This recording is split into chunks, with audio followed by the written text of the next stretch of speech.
Hello, everyone. Thank you so much for joining us for the game. Super excited here. My name is Mackenzie. I'll be your dungeon master for this evening.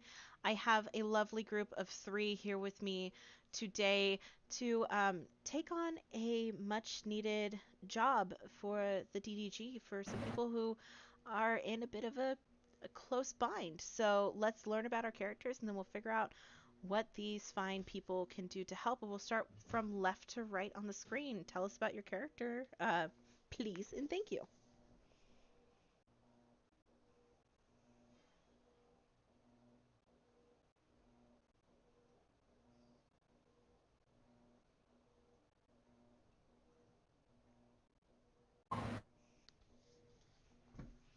Oh no, did we lose you?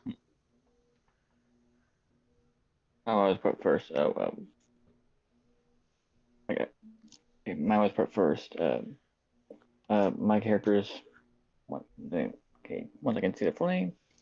It name is Shagzina Yildrin, but he sometimes just gets called Chad because people don't care to pronounce his name fully.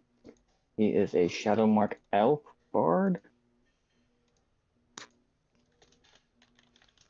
I don't really have much description for him at the moment Sure. because I had to go to work partly after making him somewhat.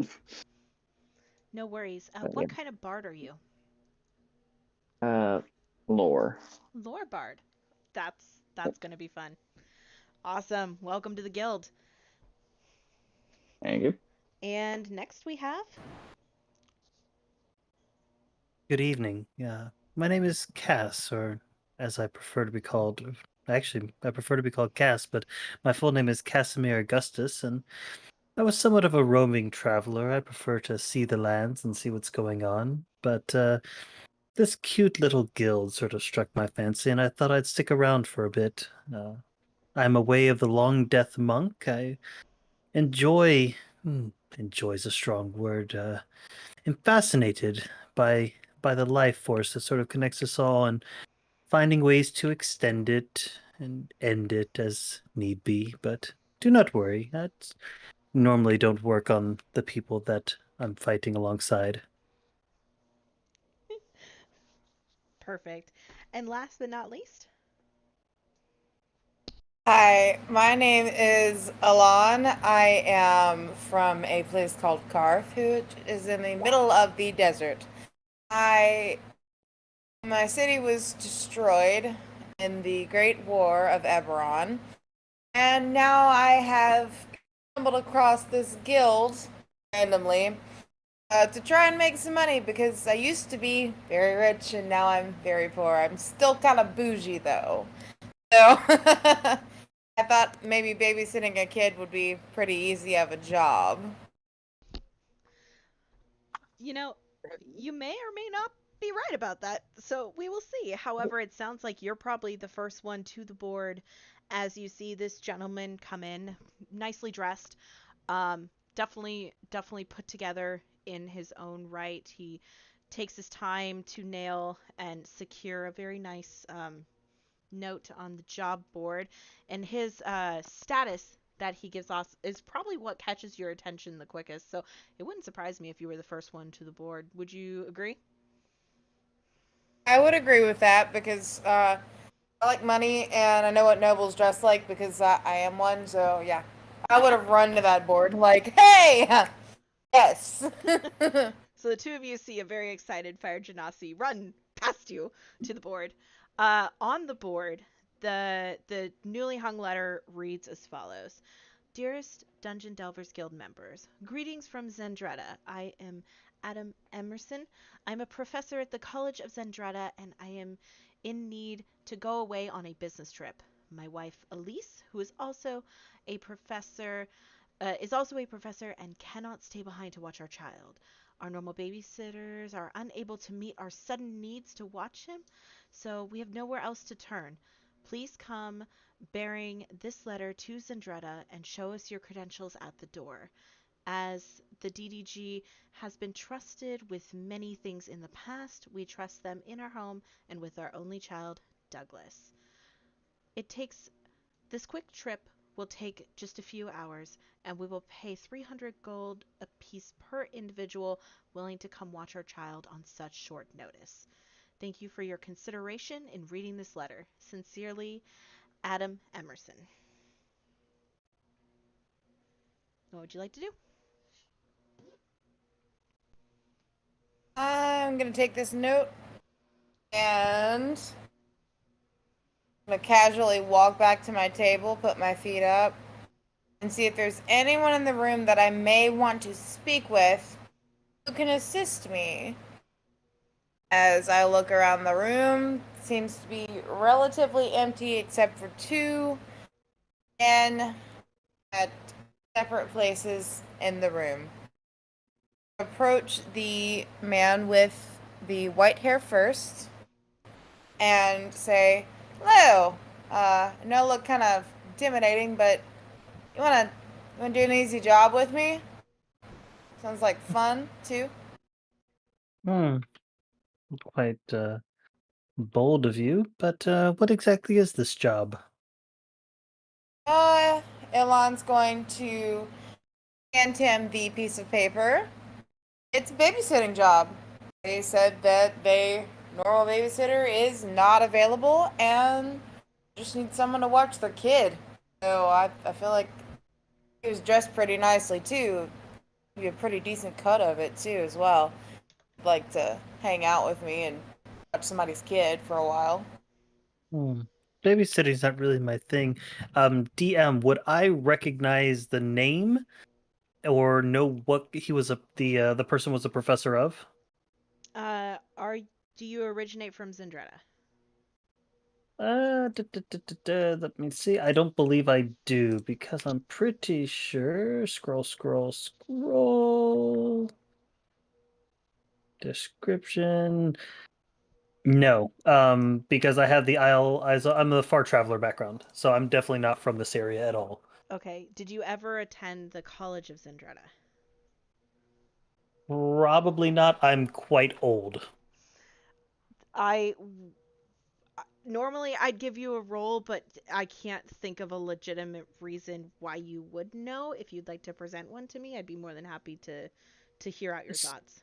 So my character is very much interested in like biology and anatomy when it comes in medicine. So if he was like a professor of one of those three, I might have heard of him, but if not, then I wouldn't.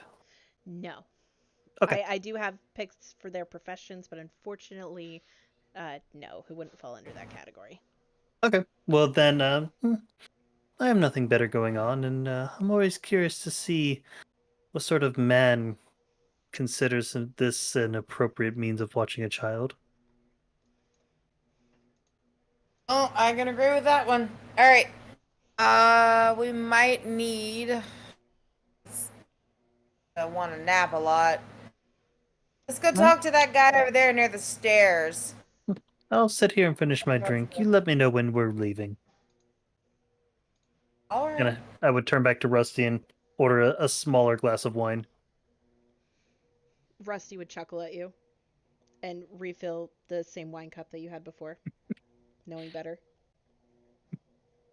Well, since Alon's new to this guild, he right now in male form, he's just gonna approach random people to see if they want to like join in. Kind of making a ruckus about it too, because like I don't know, this guy seemed to want so many guild members, and no one wants to help except for, of course, Cass over here. So, would the other player notice him doing this? Yeah, he would notice, but he would still keep. He would mainly be focusing on tightening the strings on his lute.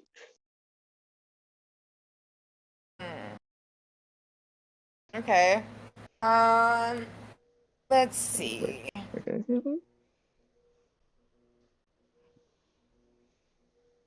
Let's see. What is my performance looking like? Oh God.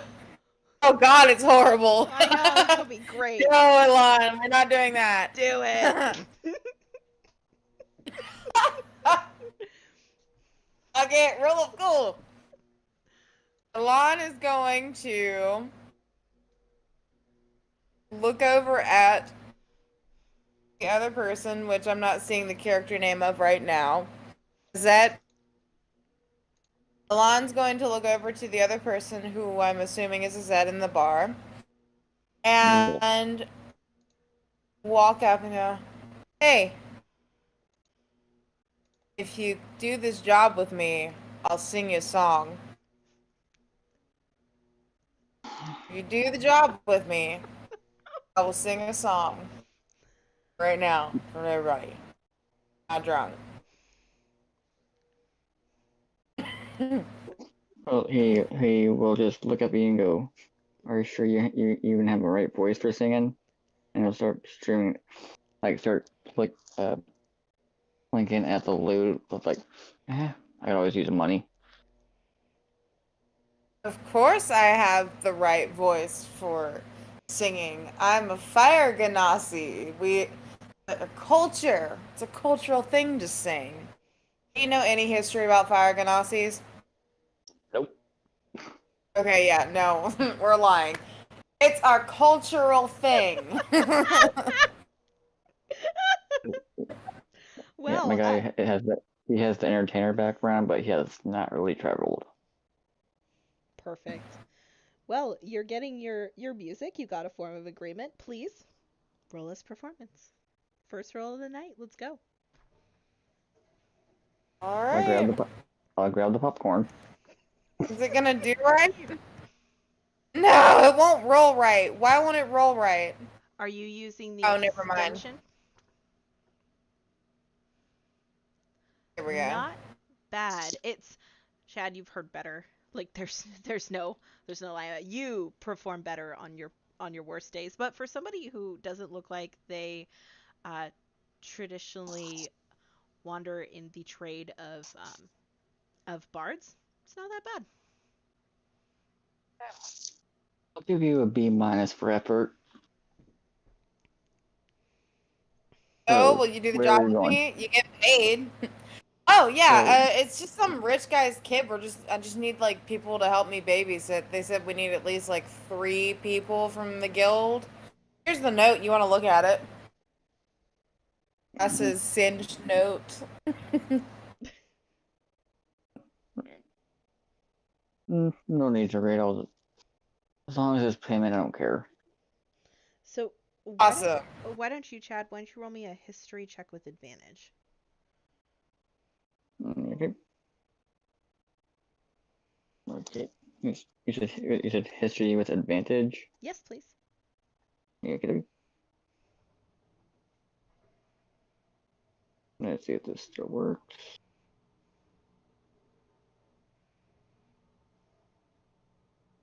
Okay, so send them through to roll 20. Sure. As long as we're done by like midnight, we're good. No, I don't know if I rolled a one D&D Beyond, but look, it said they didn't roll it here. Damn. Okay, so grab the dice. Natural 20. Wow. Nice. So the names Adam and Elise Emerson actually ring a bell for you. During your time being a lore bard, obviously you went to college, and if you are from the area, you would have most likely attended the College of Zendretta. And on top of that, there is a very good possibility that one or both of the Emersons have been your teachers in the past.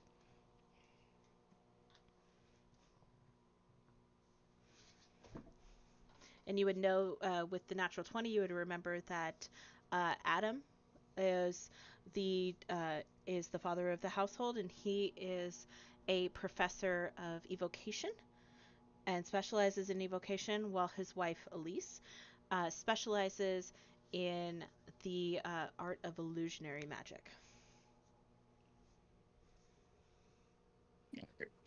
Okay, Discord disconnected me for some reason. Did you catch what I said, or would you like me to repeat it? I did not catch what you said. Like, even though, like, yes, I did not catch anything after it saying I can just roll on rate. Like, as long as it's before midnight.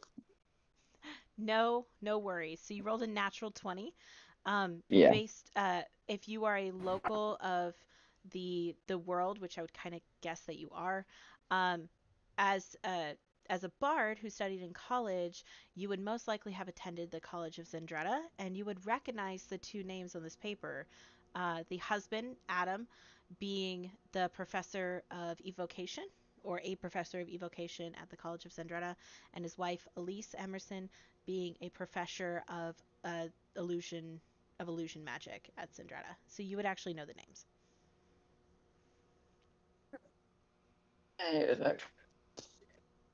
Okay. I see. I see that we have a honest, somewhat person paying us. This will work out well.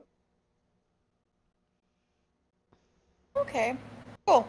I'm gonna rally up the other guy I talked to just a minute ago, and we can hit the road. Do you know where these people live? Because, I mean, there's an address, but I'm really new. I'm like from the fucking desert, bro. So, like, I don't know what I'm doing here.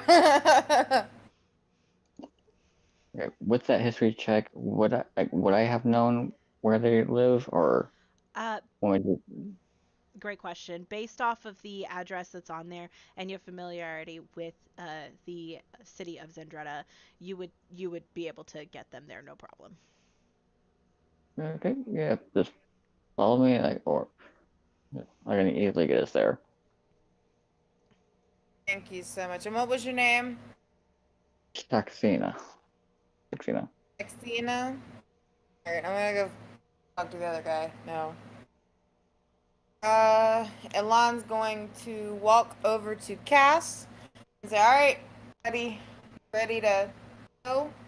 Jacksina over there is gonna take us to the house we gotta do, and we're gonna split the till with him. This will be a fun little group, I believe. And he would finish his wine and pay his tab. Rusty kind of gives you a knowing nod and waves. It's a half-hearted wave of like get out of here and goodbye.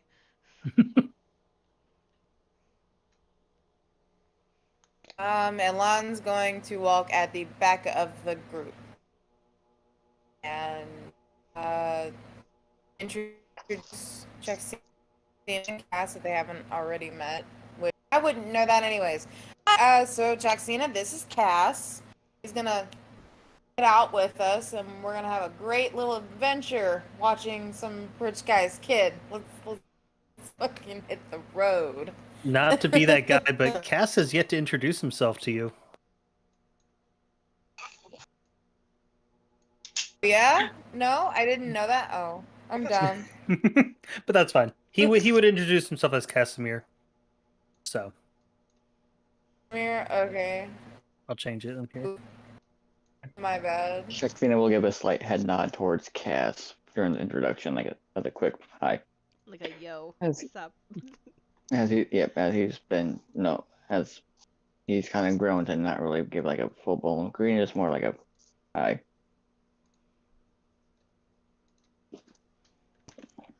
Okay. Perfect. You guys ready? Ain't this a interesting trio? Well, might as well start hanging out. Perfect. So the three of you make your way out onto the street, and you can easily flag down a carriage to take you to Zendretta. It's a bit of a haul, so you do spend a little bit of time uh, minorly conversing, making some chit chat, probably listening to some great music or some good stories before you guys make it to this house here. Boop.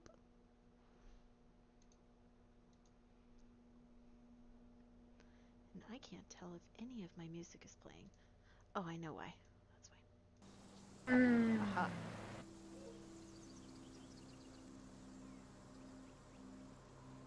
The area that you have ended up through as you guys waved through the streets of Zendretta and actually ended up going to the outskirts, where it's a lovely suburb with this house. While a big manor is still very modest in its design, um, and at the front door you see um, the door is shut, uh, but you're also seeing on the side near one of the lampposts is the sigil that you guys have come to know as the Dungeon Delvers Guild symbol. And if you guys have the tokens at the bottom minimized to just names, if you change it to medium or small or large, my token is what you see on the door. In case you guys don't have a visual of it, so I think that's kind of fun. Very good.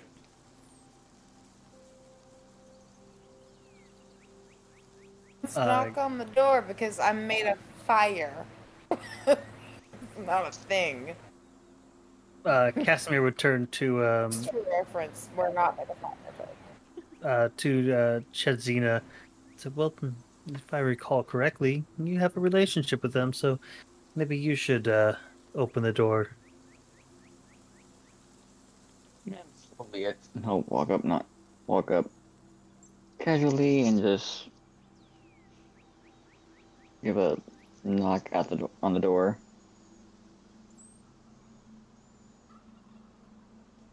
Alrighty. So you knock on the door, knock, knock, knock, knock, and from inside the house you hear the pitter-patter of feet on the way to the door, and the door opens to reveal this woman standing there. Says, "Hello, can I help you?"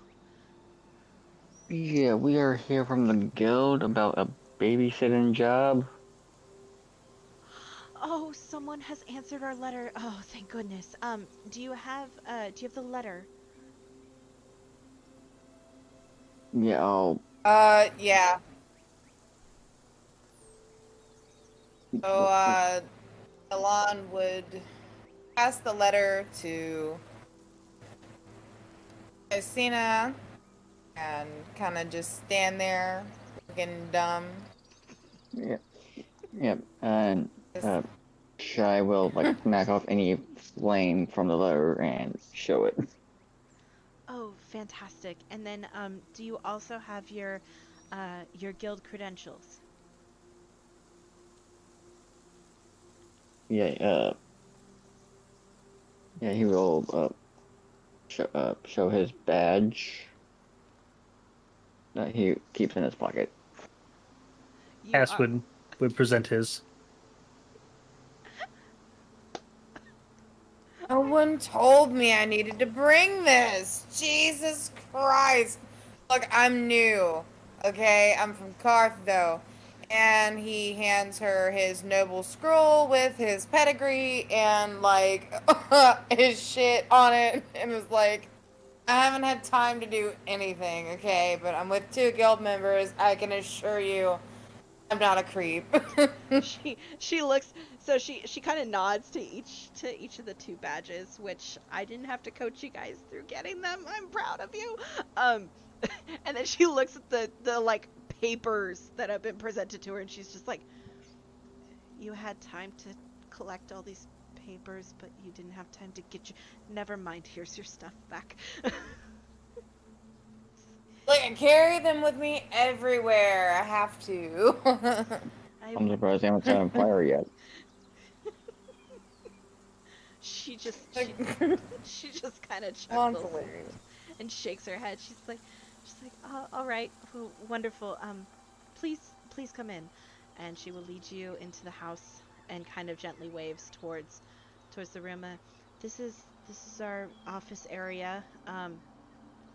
While you're helping us out with this, feel free to bring Douglas in here. And she points to the books. It's like an office/library. All the walls are just covered in books. There's some first edition books on there. There's some books that looks like their spines haven't even been cracked, so they're probably relatively new. And then there's some ones that have just received a lot of love and care over the years and a lot of enjoyment from probably a lot of their family. Would she have recognized me somewhat? It's like if I've been to the college, would I be recognized? great question. Let me ask you this. How many illusion spells do you have? Let me check. Sure. Check evocation while you're at it. Okay.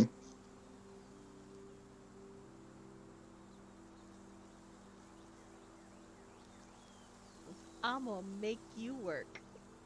Okay. My spells reset themselves. Oh no. But I remember what I had. Okay, good. That's the worst.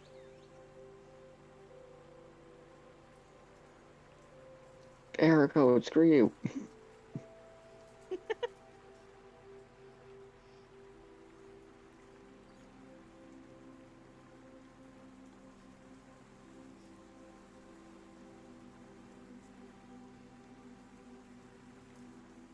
Oh, there we go. Okay. Okay. Wait. Okay, so one. I think I have like 3 or 4 illusion spells. She doesn't know you by name, but there is definitely a look of recognition on her face as you step into the house, and she gets a little bit more of a better look at you. And she does kind of ponder you for a second, and she goes, Did you used to attend the College of Zendretta? At one point in time, I spent some time there. I see, you look very familiar. Forgive me, I don't, I can't place your name. What was it?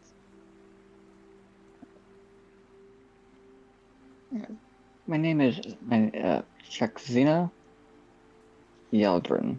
Chexina Yaldrin. Oh boy, that sounds very familiar. Um, let's see. If anything, I spent like a year at the school. Like traveling bard and all. I see, your name is very exotic, but I'm sorry. It does elude me. I apologize. It's all good. You can tell she looks a little flustered. Like normally she's really good at this stuff, but you have eluded her outside of your fancy name. My randomized fancy name. Exactly. The fanciest of fancy is thus eluding. Well, come with me. I will take you to meet my husband and introduce you to Douglas, who you will be watching. And again, we truly appreciate that. Thank you so much. Um, and as she leads you through the house, she comes to this hallway and she goes, "I'm really sorry. We're redecorating, remodeling, so things are getting moved about. So it's a bit of a tight squeeze. I apologize." And you can see she's kind of like flustered and embarrassed that her house is so disheveled.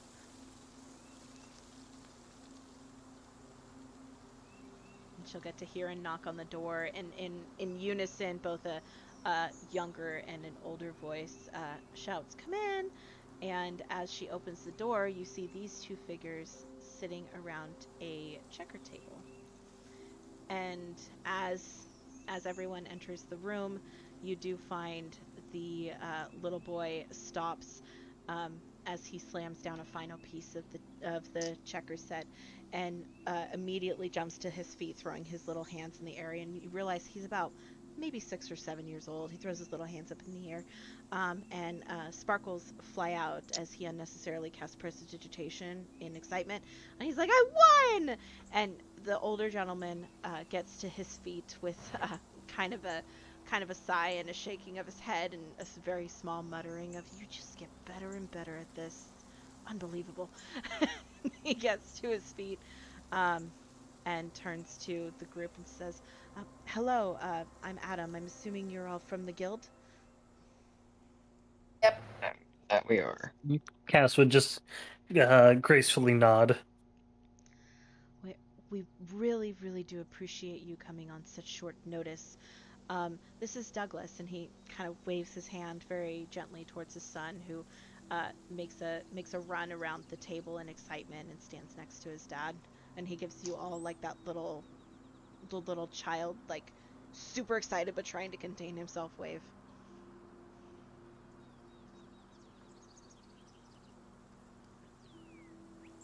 Hi, Douglas. My name's Elon. It's great to meet you. Hi, Alon. Wow, you're really tall and very bright. Thanks. I have a secret, though. You have a secret?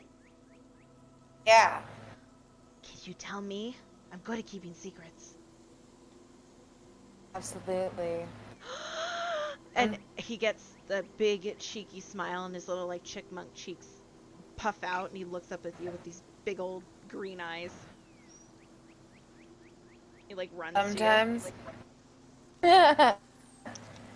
Sometimes I can cast Burning Hands and fly around like a superhero. to you. It's awesome.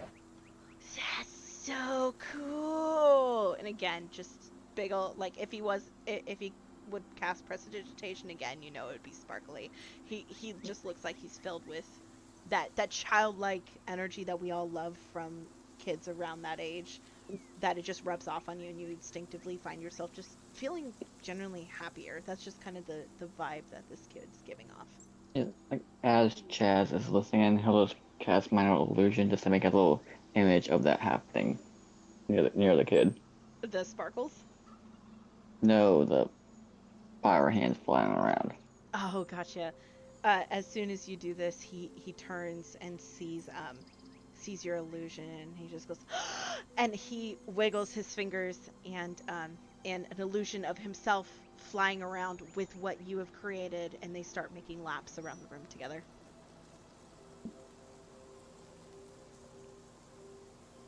Wonderful. And he'll drop the minor illusion, and he runs over to you, and he goes, "Hi, I'm Douglas." I will kneel down some to get closer to it. So like, I'm shy Cena, but people can just call me, some people just call me Shy. Hi, Shy, you're really tall. That I am.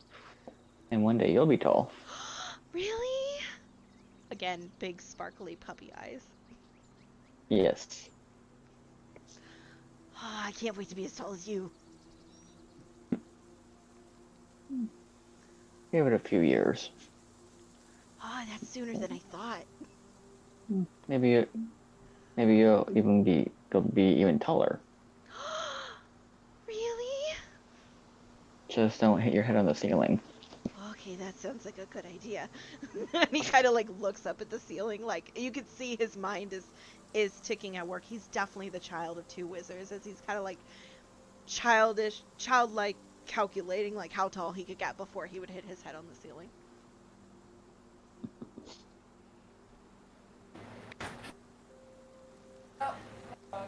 Casimir, what are you doing through this whole exchange? Casimir would just sort of be standing back, like observing the interactions of the parents and the kids, and the kid, trying to basically just observe to watch. He hasn't been around kids for a few centuries, so. There is no doubt that that Douglas is a very happy, very well taken care of, very knowledgeable young boy, and his parents seem to be trusting, especially not only knowing that you're from the guild, but the fact that Elise recognized one of your party members.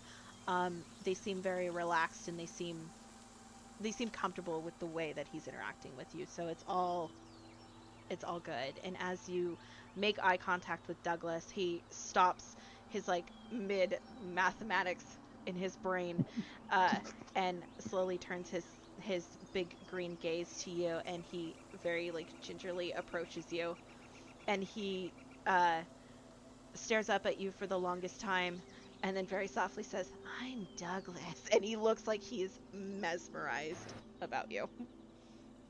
Good evening, Douglas. Are we going to have fun today? I think so. Do you play checkers? I've only been beaten at checkers, but I'd be willing to give it a few rounds. He extends out a tiny little hand to you. I extend mine and give him a gentle but firm handshake.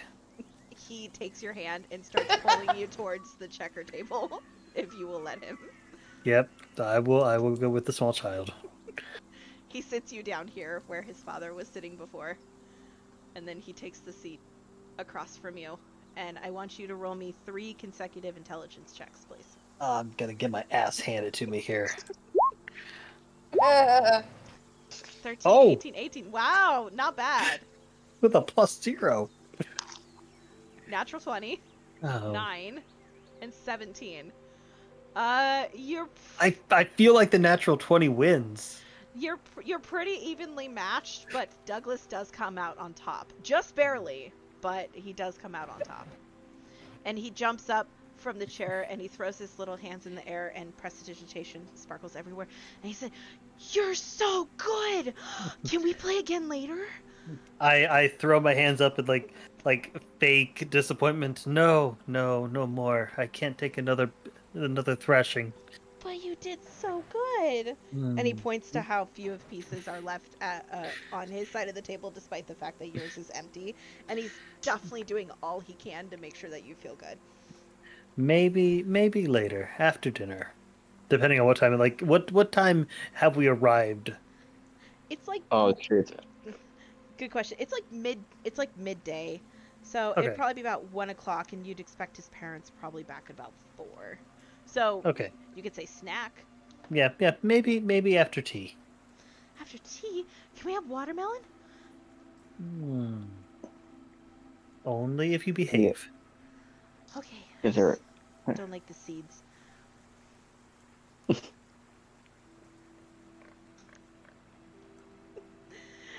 Did somebody have a question? I'm sorry. No, I was gonna say, like, do they even have watermelon? Yes, they do. You will find that out on the tour, though. Speaking of which, Elise would pipe up and say, all right, you two over there playing an aggressive game of checkers." She kind of chuckles and um, turns her attention to everybody else and says, "Okay, well, Adam's gonna go finish up the teleportation circle. Um, as we said in our letter, we have to be gone for a few hours, but we are traveling by circle to and from, so it shouldn't take us too long. But I would like to give you a tour of the house while he goes and finishes it up, if that's all right with you." Yes. Absolutely. I have a few questions for you as well. Uh, sure. What is your questions? And Adam will also Sure. take a step forward. Well, I'll ask them while we're touring as well. Oh, perfect. And Adam kind of nods. He says, "Great. If you have any specific questions for me, you can find me outside, but I do have to finish up that circle. The sooner we go, the sooner we can get back." And he is going to Absolutely. excuse himself and go outside to finish. And you see Douglas is taking his time slowly resetting the checkers set in hopes that um, somebody will come play with him later. So obviously that is Douglas's room. He's got toys in there and books, but he's also welcome to anything in the front office area. And she kind of gestures towards this door and says, "That is mine and Adam's room. I don't really think that you would need to go in there, but on the off chance he wants a specific book and you can't find it, it's probably in there." She kind of like squeezes by and pushes open this door and leads you into this room. And you said you had a question? Yes. I noticed that Douglas is a sorcerer. What bloodline is he? Um, he's actually more along the lines of wizard. We've been training him. If he has any sort of bloodline, it probably would be more from Adam's end than my own. I honestly don't know, but he's taken to books quite quickly and has picked up on studying, probably watching myself and his father bury our noses deep in books as well, and he's been sitting on my lap reading with me ever since he was born. All right. I just want to be a little prepared. I'm a sorcerer myself. What sort of cantrips does he know at level 1? Just for curiosity's sake, He just in loves case. his prestidigitation, minor illusion, He hasn't really shown too much of anything other than that, but between my mastery of illusionary magic and his father's mastery of evocation magic, we are prepared for really anything he could end up throwing at us at one point, but we're doing our best to teach him the basics and obviously teach him a very strong level of control. That sounds great. I just wanted to make sure because I looked after a small tiefling boy at one time who knew this wonderful trick with thorns. It was great. Oh, that sounds very unpleasant. I'm so sorry. That sounds very unpleasant. I'm so sorry. Oh my gosh.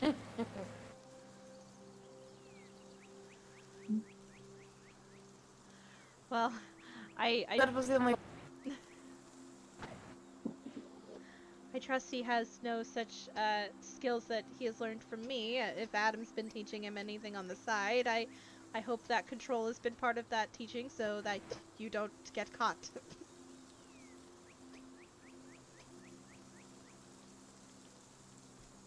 It's fine. Well, It'll be fine with me. I just. Well, if you do cast anything on fire, please do put it out. We're still remodeling, but I mean, and she kind of like steps over to this wall and like gingerly puts her hand on it. She's like, actually, if you happen to burn down this wall, I wouldn't complain. And then she pushes open the door and steps inside. And she's like, it just seems like such a waste of space, but I digress. And leads you guys to this door and she pushes it open and she says, and here's the kitchen. We've got snacks and drinks. Sadly, Adam and myself don't drink any alcohol, so you are welcome to whatever's here. You are helping us out in our time of need, but unfortunately, if you are looking for any sort of alcoholic beverages, we don't have any in the house. I'm sorry. Sorry, I can't drink alcohol either.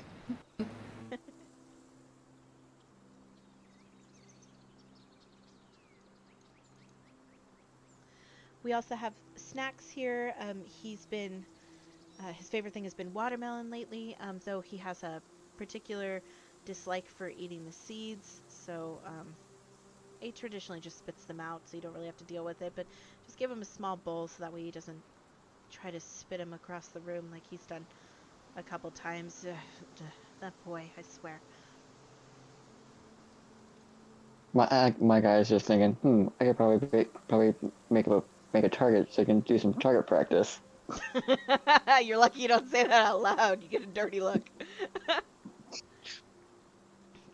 So she will lead you out of that room and back down to this main area.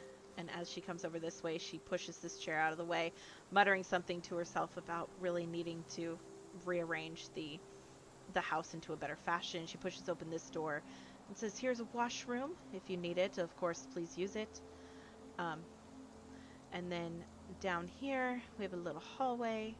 She pushes the hallway door open and pushes open another, and then proceeds to push open this one, steps aside a second washroom because you can never have too many washrooms, especially in times of crisis. And she will walk to this last room here and push open the door and say, in here is a guest room. If there's ever a point in time where he wears you out, because Douglas is, well, he's a active and imaginary child, feel free to come in here and rest. Doesn't bother us at all, as long as at least one of you is with him. I trust that you will make the right call.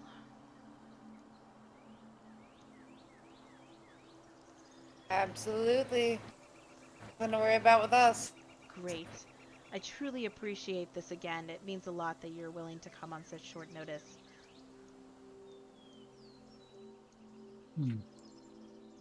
We're glad to be able to help.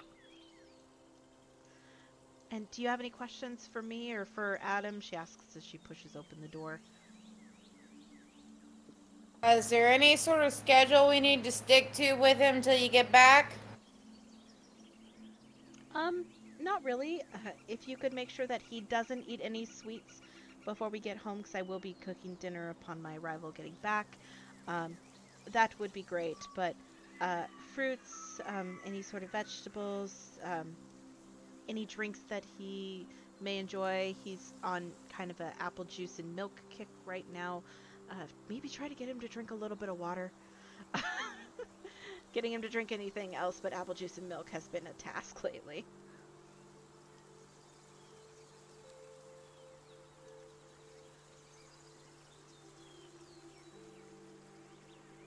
Do you have any other questions?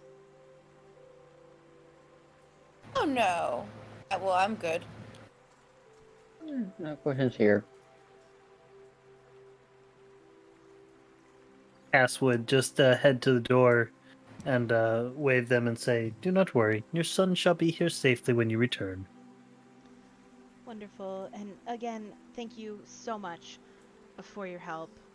Um, and Elise hurries over to help Adam finish up the teleportation circle. And as you guys watch, the two parents step into the teleportation circle. They wave goodbye and vanish.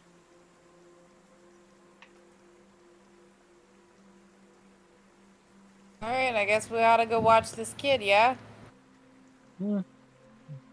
Sounds like we should be doing that job, yes. Cass would close the door as he came back in. Okay. Lon's gonna walk up here and just kind of sit around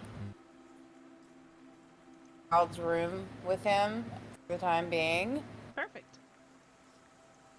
I'll take the first shift. You guys go ahead. I'm good. I'll play some checkers, I guess. Just don't burn the pieces. Look, I can control the burning hand. Alrighty. Do you sit down with Douglas at the checker table? Absolutely. Alright. Douglas looks up at you with big, bright eyes, and he's so excited he's practically shaking. It's, do you want to play checkers? Absolutely. Let's play. Great! So give me 3 consecutive intelligence checks, please. Once this thing will load right. Sure.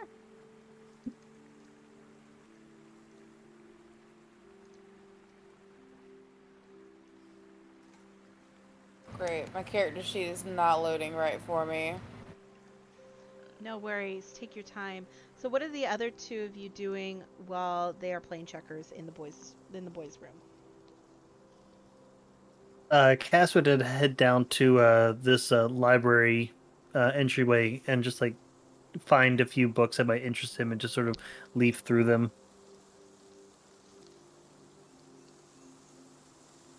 All right, good to know.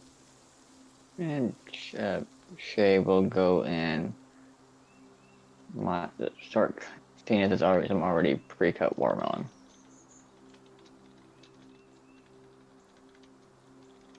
Alrighty, perfect. Reload real quick. Sure.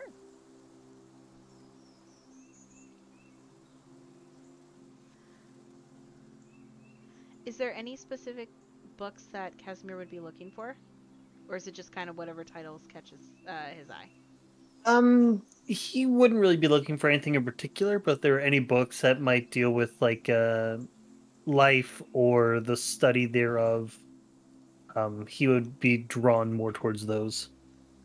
You would find a particular section that would speak of necromancy magic, but it's from an intellectual standpoint, not a spiritual standpoint. That would actually interest him greatly. Yep. So you'd probably find a small section dedicated to that. And as you are skimming through the books, you do see that not only are they categorized really well, but you do see sections involving all of the schools of magic. In comparison to just the specialty of the parents. So it seems like while they have their specialties, they are diverse in what they personally study and what they expose their son to. Okay. Wow. And he wouldn't understand any of the spells or anything. But oh, dang. No one is Kid's going to win cheating. at checkers tonight. Kid is cheating. It's you put up a good fight at the end, but Douglas definitely comes out on top. Oh, that's okay. Alon uses a lot of her brain to look like a man because she doesn't have transfiguration. I made her specifically like that so when she was male, she'd be really dumb. I love it. But not anything against the male gender, just I think it's adorable and hilarious. So Well, we are dumb, somewhat. So Douglas jumps to his feet, in a small show of victory, and then he applauds to you in a really cute kid way, where he genuinely means it, that he thinks that you did a really good job too. you did amazing, Douglas. Alon's going to clap. And all clapping, of course, because of the hot hands, and makes little smoke puffs come out. We see Douglas. Proud of you, Douglas. That's Thank you. And you see Douglas try to clap faster, and then he looks slightly disappointed because he wasn't able to make smoke come from his hands as well. oh, you'll get it one day. It's all right. Okay. And then maybe I'll be able to fly like you. Yeah, maybe. Absolutely. Fire magic is something I was born with, so I'm pretty good at it because I was born with it. But that doesn't mean you can't be even better than I am. Oh, I doubt I could be as good as you, but I can definitely try. Absolutely. He gives you a Let's big go. grin, and he's missing his front left tooth. What happened to your tooth? Did you lose it? I did, and I guess the tooth fairy. I don't know if this world has a tooth fairy. the tooth Does fairy. now. The tooth fairy gave me a silver piece for it. Oh, yeah? Yeah. Maybe a silver piece, huh? I almost saw her. I swear. That is amazing. Hey, rule of cool here. Elon is from a gold dragon bloodline. Would it be appropriate for me to be able to flick a gold coin up? Flick a gold coin up? Or would I need, What do you mean? like, well, the way gold dragons were explained to me is that they have, words like leprechauns. I don't know how true that is.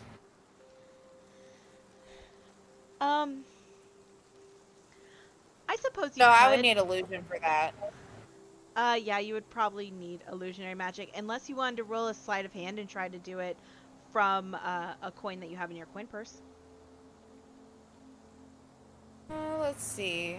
Yeah, let's see if I can do it. Because it's cool. Do it. Let's see if you can get away with it, though. You got away with it. He thinks it's the coolest shit he's ever seen. Here you go, Douglas. You can keep that. The fire ganassi. Thank you! Oh my god. You're And welcome. He like sprints over to this fireplace, and on top of it he's got a tiny little makeshift jar, and he like struggles at first, and then he runs over and he grabs the chair and he pulls it over here, and then he climbs on top of it. He's like, one day I will be as tall as him, but not today. And then he drops in the gold piece into his little collection, and then proceeds to put the chair back. Let's go see what our other friends are doing. Okay. And he just kind of like skips to the door, and then he holds it open and waits for you. He's already here. Let's go see if Okay. Anyone in the kitchen?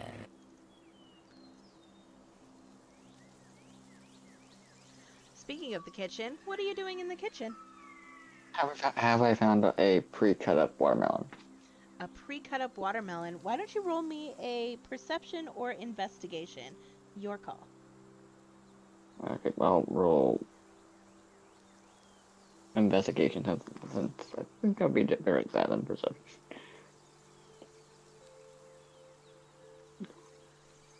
Okay, see, yeah, investigation, so I have a +2.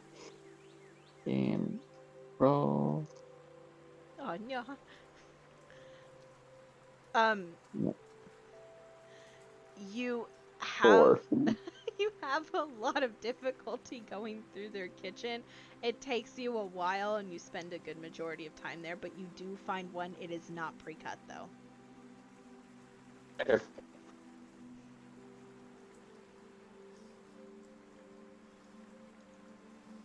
Is there anything you would like to do with your non-pre-cut watermelon as you hear footsteps heading your way? Cut it. Cut it. All right. Describe to me how you are cutting this giant watermelon. Like, how big is a watermelon? A size and a half of your own real life head. I'll take my sword to it. Just A really big watermelon. All right, you're gonna take your sword to it. Roll me an attack roll? Question mark. Sure. Roll me an attack roll. Okay, so a +3.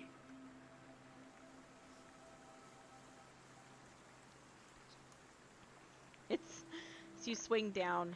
Are you using a rapier or a short sword? Long sword. Long sword. Okay. It's like, I have a dagger and a long sword.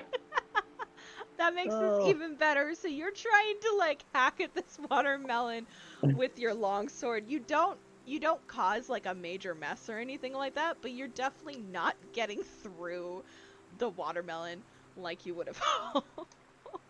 And it is at this point that the door opens and you see you see your friend and the little boy walk inside, and they both look slightly confused about what is going on. What you doing there, buddy? What you doing there? There was no pre-cut watermelon. Did you need some help?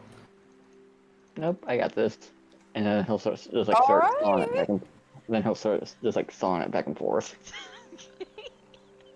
It takes you a decent amount of time, but you do get like really badly cut chunks of watermelon. But you know, it's watermelon, so like I made this character to kind of I made this character just for entertainment reasons, so this works out perfectly. This is absolutely brilliant. So you've cut the watermelon. You've succeeded in your goal. However, the watermelon that you've cut is in like really odd, weird chunks, but I mean, it's like a puzzle. If you were to put it together, it's an actual watermelon. I'm gonna go get a bowl.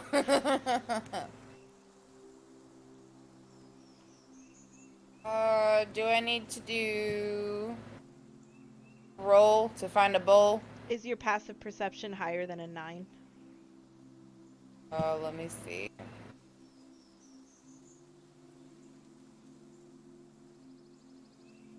Perception.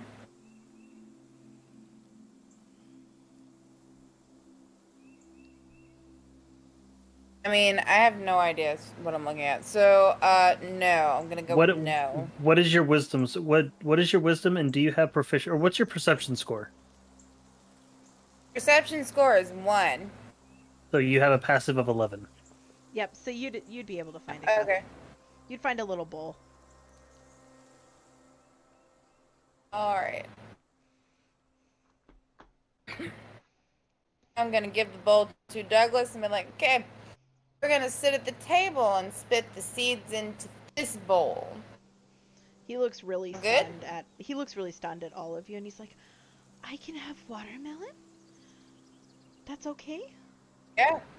Your mom said you can have fruit and vegetables, but no sweets. He pouts very hard.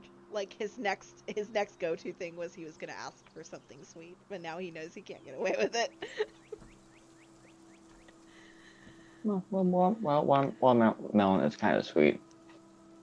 That is true. And Douglas will take a seat at the table, and he turns to you, Shane. Basically waits for the okay to take a piece of watermelon. Go for it. Yay! And he like dives forward. He grabs the biggest odd chunk that you have cut, and just proceeds to bury his little face inside of it. It looks like Casimir has joined the watermelon array. What's brought you up here? More just he was done reading and he heard the pitter-patter of feet heading from the room, and he heard Alon say that they were going to go to the kitchen. And all right,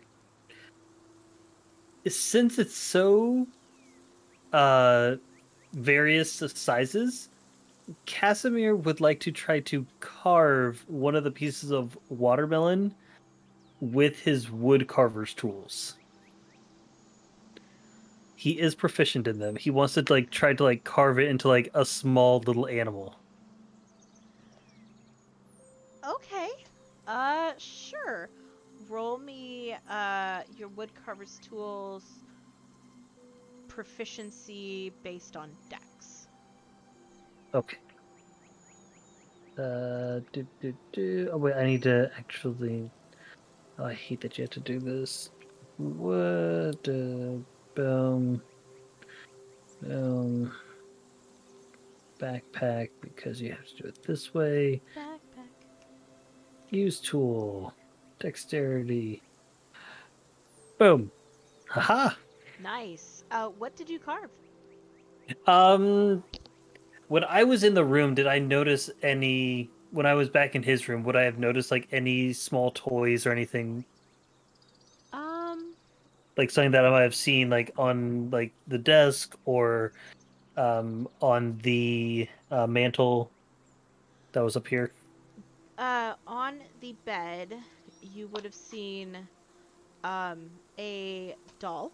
You would have seen a stuffed bear, and you would have seen what looked like probably a stuffed alligator, but it's very, very worn. Like he's had it for a very long time.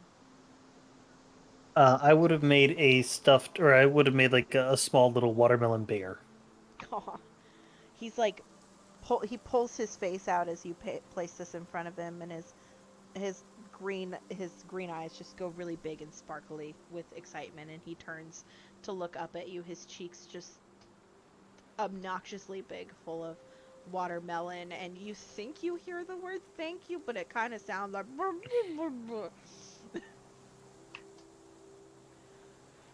I like ruffle my hand through his hair and then grab myself a small piece of watermelon and go and sit down at the chair and eat. There was probably a giggle in there, but it was more like but he does lean over and proceed to spit out the black seeds into the bowl.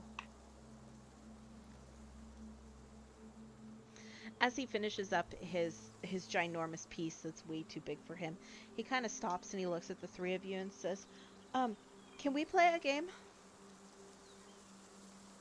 What kind of game do you want to play? Well, we can't all play checkers together, but I was thinking we could play hide and go seek. I don't know about that, bud. Please?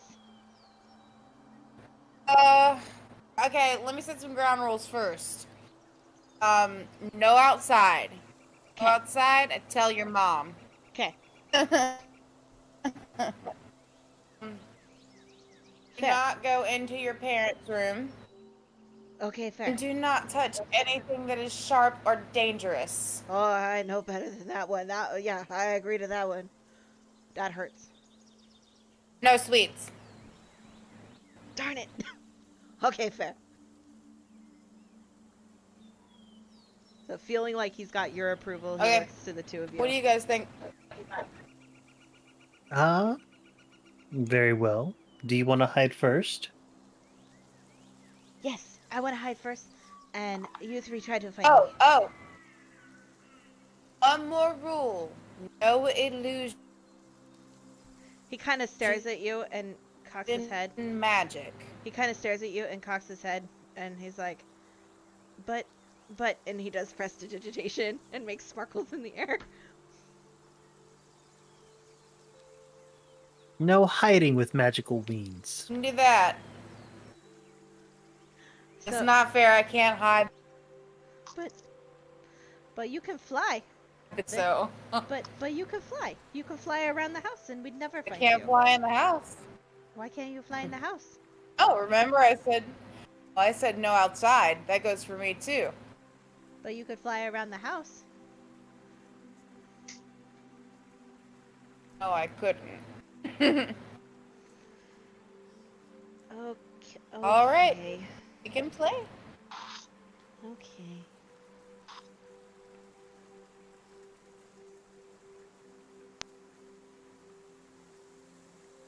All right. What do you guys say? Down for the little bit of hide and seek? Sure. I think why not? All right. How long should we I count guess- for? Well, Um. if I'm gonna hide, then I have one request. Okay. I want to be able to pick my hiding spot without you guys here. So will you guys wait outside, count to 60, and then come find me? And he turns directly to Ellen and says no parents' room. Promise. Well, then why don't we hide? We will go wait in your parents' room for you to hide.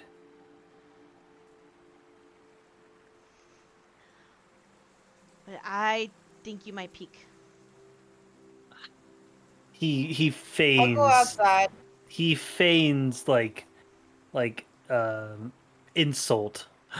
You think I would cheat? He I could never even cheat at you against checkers. Why would I cheat in this? his eyes narrow, and he's gonna roll an insight check on you. Okay. Oh, wait. No, kiddo. Your parents said one of us had to be with you at all times. You need to take one of us to hide with you. We won't cheat. Promise. The other two of us will wait outside. How about that compromise? He can't tell if you're lying or not. It's just for a minute. Yeah. No. You- Your mom said one of us is to stay with you. You can stand right at the door.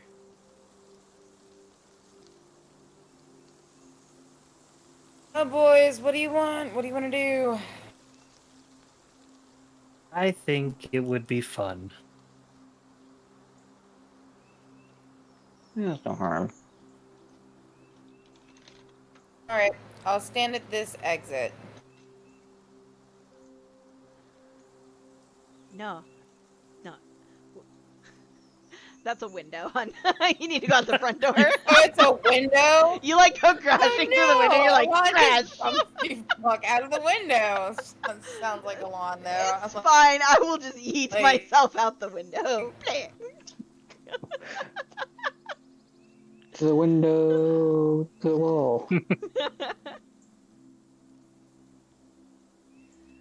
So as you guys go outside, he goes, okay, count to 60 as soon as the door shuts, and we will play our game. And the door shuts with a little click, and for that 60 seconds, we are going to take a 10-minute break because I have ran out of something to drink. So we're going to take a 10-minute break, be back on the 35 mark, guys, and we will continue on with Hide and Go Seek. Okie dokie. Be back in 10.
And we're back.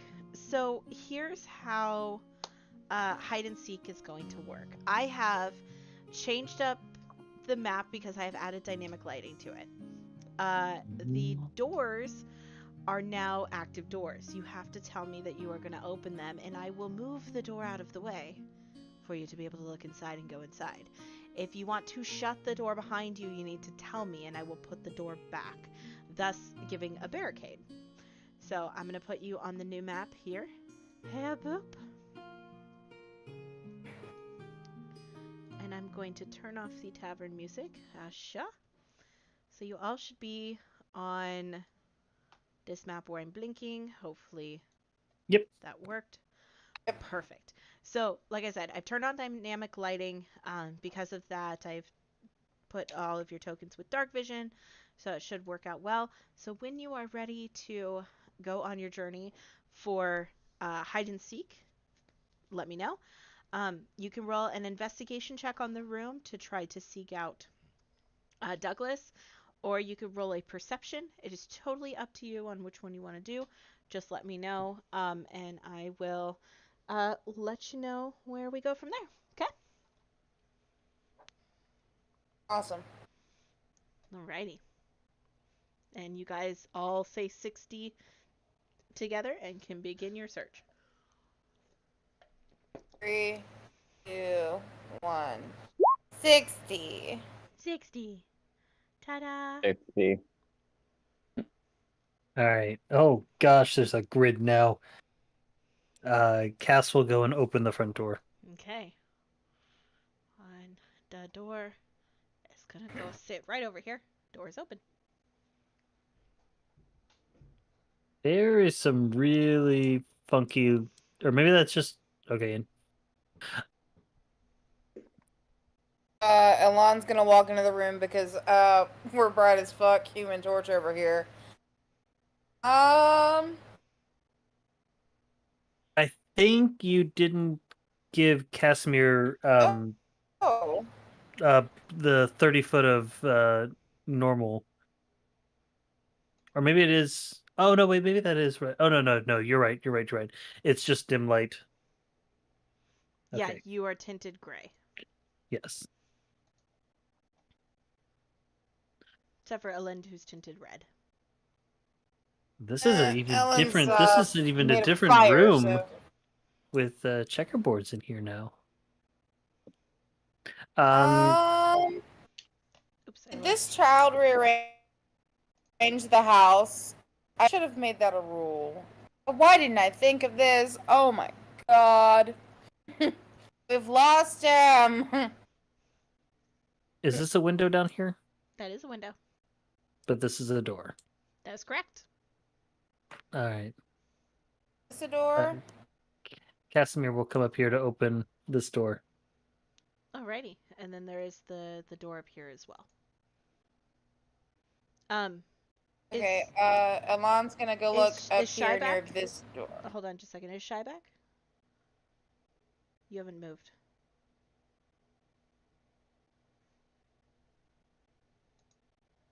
Hello?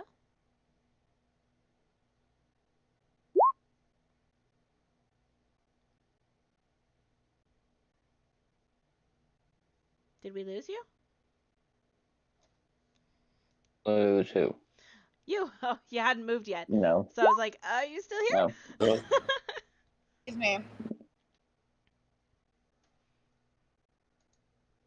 Nope. Okay. Okay, just wanted to make sure that you hadn't vanished. So we have this door wanting to be open, and this door. We will open top door first because it's a little easier to grab. Bam. Alright.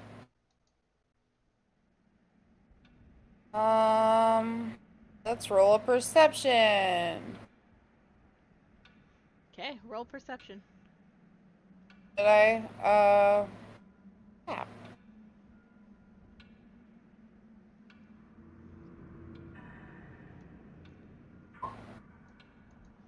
There's blood on the floor. Why is there blood on the floor? There's a lot of blood on the floor. And judging by how you're looking at it and how your shoes kind of go in it, it's fresh blood. Casimir, would you like to open the door you're in front of? Or has something else rolling caught your eye? investigation. Well, does Alon say that out loud, or is that an internal monologue? Alon said that out loud. As a male, Alon cannot think inside her own head. Okay. Why is then, there blood on the floor? Then Cass would I come need to in investigate. and immediately go to investigate said blood. Alrighty. Alon rolled 22 Natural investigation. 20. Nice. It is fresh blood. It is not warm to the touch, but it definitely is fresh. And it looks like the blood is leading into 3 different rooms. The room to the left, the room ahead of you, and the room to your right. Cass would go to investigate the closest door, basically. I'm gonna check what used to be the child's bedroom. Okay. And Shay, are you doing anything? Shay? Yeah, hold. If I can move my token will move. There.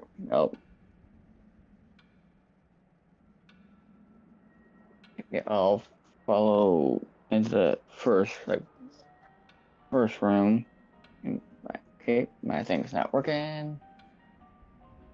It's not like my vision is not really changing, but yeah. Okay, so I'll check. Like I'll get closer to the kid's room. Okay. We'll open up the room that Casimir is at first. Yeah. So Casimir, looking inside, you do see that this is the parents' room. You didn't really get a look in here before, so you can only assume that things are relatively the same. There's bookshelves filled with books. Seems like more of a collection than what you traditionally saw in the office library area. There's an alchemist set that's against the wall, and both the hearths seem to be lit. Okay. Does it look like the blood trail continues on into this room, or does it just sort of end at the doorway? That's a great question. Let me address the question up north before I address that. Yep. Nope. Continue. So, no. I'm glad you asked. So as you go and slowly push up in the door to Douglas's room, you are greeted with this sight.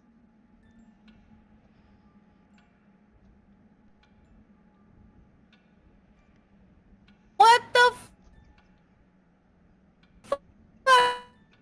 fuckity fuck did the child do? I said no fucking. So everyone, Alon's very loud and boisterous. Everyone can hear him having this meltdown. Casimir, please stay in that room. So as Yep. you Nope. you hear a meltdown heading north, you yourself hear something in the room with you. Okay. And as your 2 comrades are up in the room investigating whatever the fuck they're screaming about, you look down the ground and you see small little balls about the size of, say, a grapefruit. And they come tumbling forward, out from under the bed, out from under a chair, from a corner near the hearth, and they slowly make their way to you as I need you all to roll initiative.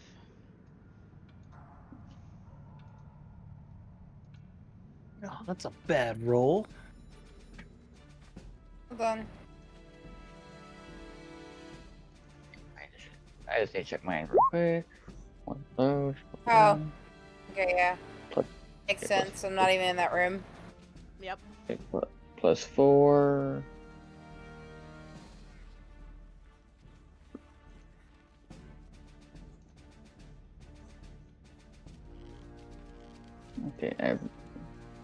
Okay, 17, so a 21. Alrighty. I will add you to the turn order for a 21 initiative. Well done. So you actually go No. first.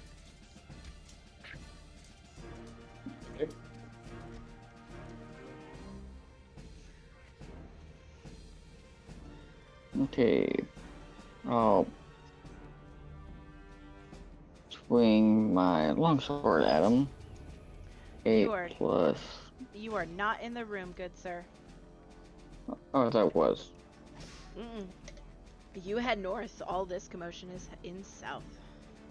And Cass hasn't made a sound yet. Oh, sorry, hands. I'll start heading south. Alrighty. So you want to use your movement and your action, or do you just want to move? But I'll use movement and action. Perfect.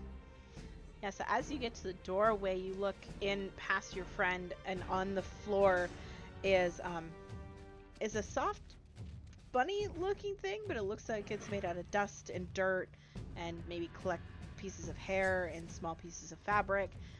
Yeah, it's not exactly the best thing there. However, you do see one coming up to your friend and try to take a swing at him. Oh no, where's the character sheet? I had it and now it's gone. This is how my character dies. Dust bunnies. God. Let's find out. 17 to hit That hits.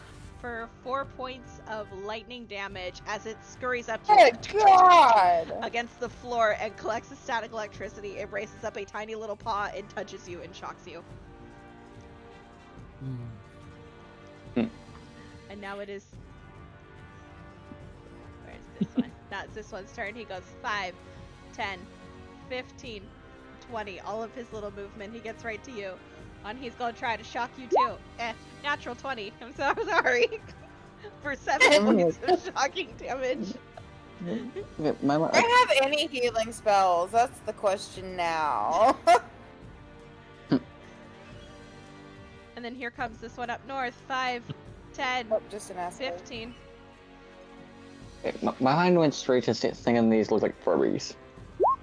Another natural 20 for 7 points of shocking damage. Mackenzie. I'm not being Alex, I swear.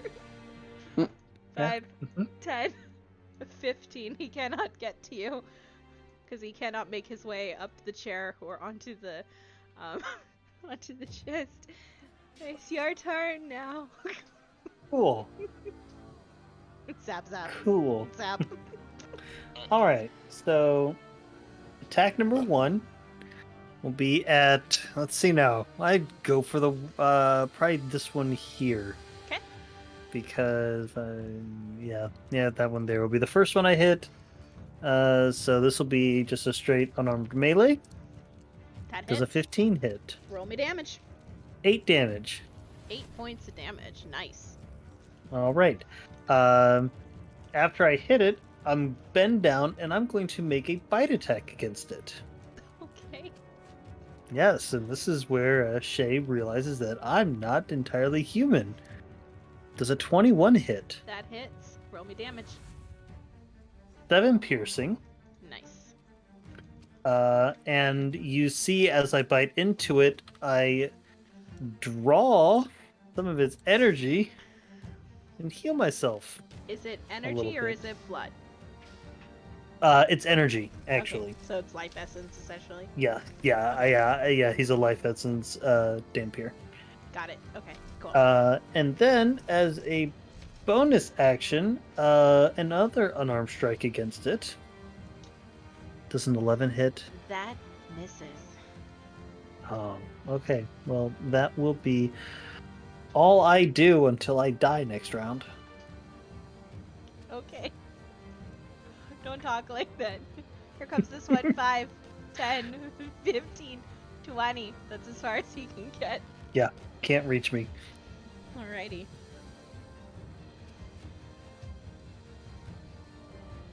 figure out what the fuck this is on the floor. Okay, roll me an investigation check. Arcana. Arcana works too.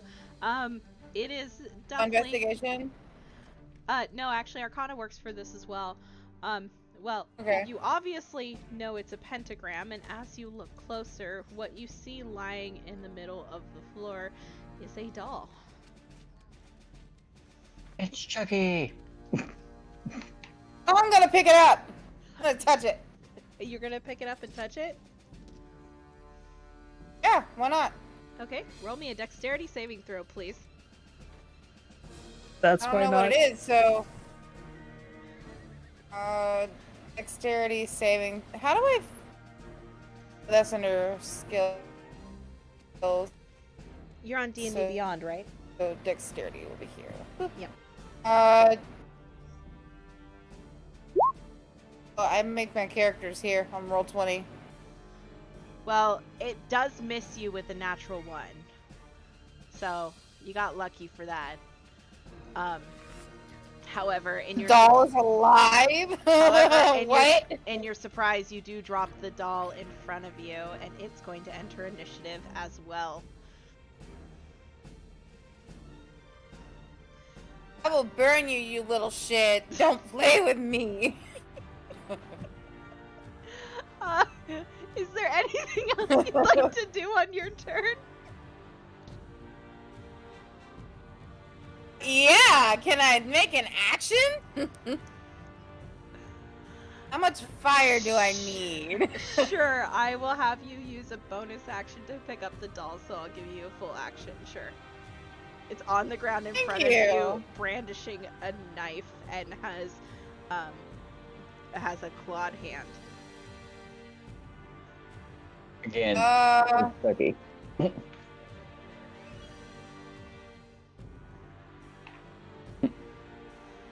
Can I burn it? You can certainly try.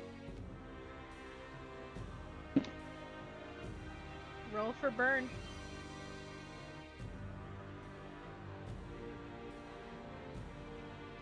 So. Aw, my little thingy didn't work. Aw, what is your DC, hun? Burning hands, 3d6 fire. What is the save? There we go, I did it that time.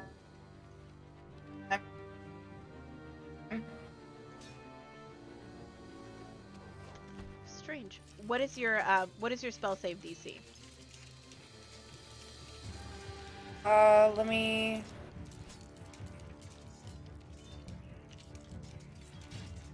I don't know why it's not working. It's saying the saving throw is strength, but I think that's just regular, so. With Fire Ganassi, I'm pretty sure it's wisdom. It's either wisdom or dex, I think. Burning Hand should be a dex. I think it's Yeah. a dex Is save it? to avoid Okay. it, yeah.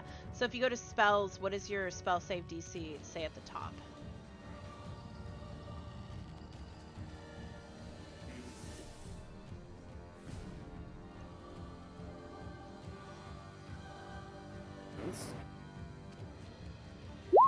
Stop moving. On your spells page, on your character sheet in roll 20, at the top it says spell Yeah, that's save where I'm DC. at. What's that number? 13. 13? Cool. All right, so here's the dex save for the doll. Passes, so it takes half damage.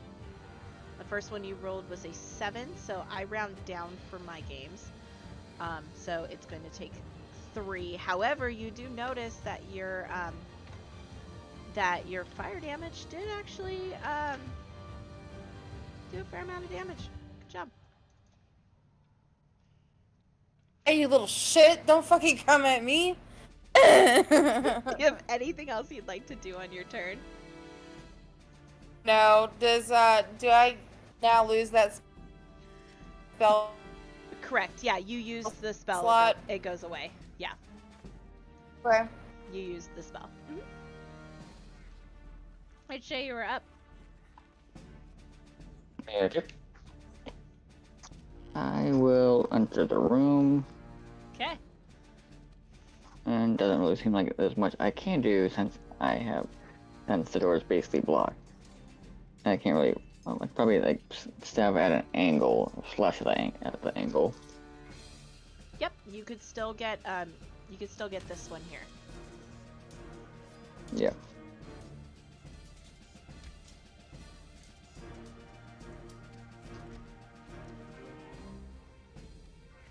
Okay, how hurt is the person in front of me? Casimir, how you looking? Never mind. I'm looking decent still. Sorry, I'm not one who likes to metagame in terms of like giving actual numbers or anything like that. But I'm No, I'm looking fairly healthy. So I thought I had a healing spell. Never mind. It's just the one that helps get rid of disease. Okay, so I will I'll use my long sword and take a stab at him. Stabby stab. Fuck you. Get him. Get him. I cast choke. I rolled on D&D Beyond, and I gave a natural 1. Oh, bummer. Yeah, a natural one does unfortunately miss. Do you have a second attack or anything you'd like to do for bonus action? Okay, what can I do for bonus action? Let me see.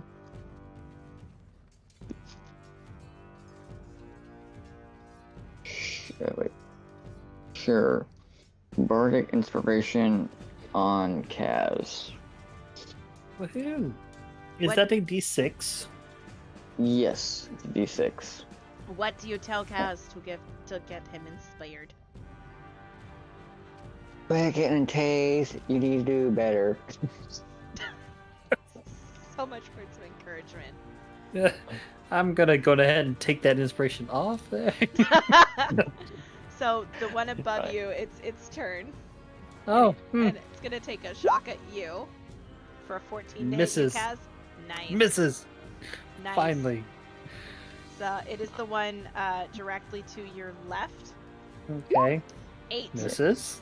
I can't really think of anything else to say. I'm like, this. And then this one here. 12. Misses. Wonderful. This one back here is scurrying under here, but it's going to use its movement and its action to try to get under there and pop its head out, so it cannot take an attack at you, but it can next round. Okay. Casimir, it's your turn. All right. How is this one looking? About half its fluff is missing. Half its fluff. Okay. Mhm. Well, I'm gonna punch at it Punch at it. because that's what monks do. You missed that punch. Punch again. I'm gonna punch again. That punch is a punchy punch. Roll me That damage. punchy. So 13. Wow, I had to get a 1. So that nice. punchy punch explodes it into dust. Perfect. You see, as it explodes into dust, that some of its fluff sort of like comes and stitches up my wounds a little bit. That's gross. Because, yes, exactly. I don't care. I'm a death monk. I'll take the heals. Damn it! I couldn't help it. Don't It was right take there. this from me, McKinsey. Okay. And then I'm going to turn and I don't want to spend any key points yet, so then I'm going to just turn and punch at this one here. Which one? Can I get one more blink? That one right there. I actually will burn a key point real quick, and I'm going to do a flurry of blows. Okay. So let me mark key point off. And then attack 1, Hit. attack 2. Both hit. Roll me damage. Boom, boom. 16. Nice. Yeah, he's definitely very worse for wear in front of you. Looks tired. Excellent. So do I. Yes, both of you are tired. So it's this one's turn. He's gonna go around his body 5, 10, but he's gonna take a swing at the bard, He's gonna try to shock you. He reaches out his fluffy little paws for a 10. Miss. Miss. He comes down at you and ends up hitting the floor in front of you, and you see little sparks fly off, but you are able to dodge out of the way. It is now the doll's turn, who is staring up at this fire person who just blew fire at it, and it opens its mouth and lets out a song that just reverberates in the room, filling it with creepy, childlike songs and music. For frightening lullaby, I need a DC 15 wisdom saving throw, please, or you will be frightened of the doll. For all of us? Nope. Just you pass. Barely. Ah! Barely. The doll opens its mouth and does like that unhinged snake jaw thing, and you just hear music of child singing come out of its mouth. And as it realizes that it has no effect on you, it did that as a bonus action, so it gets to take its 2 attacks against you. First with the claw for 13 to hit. Hold on. Sure. What do I need? For, oh crap, the thing went up. That's my AC, right? Because it's physical damage? Yep. Okay, yeah, it hits. Alrighty, you take 5 points of slashing damage from the claw. And then here comes the knife for a 17 to a hit for 11 points of slashing damage.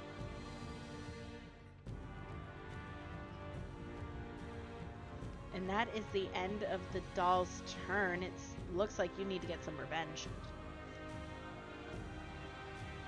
Cool. I'm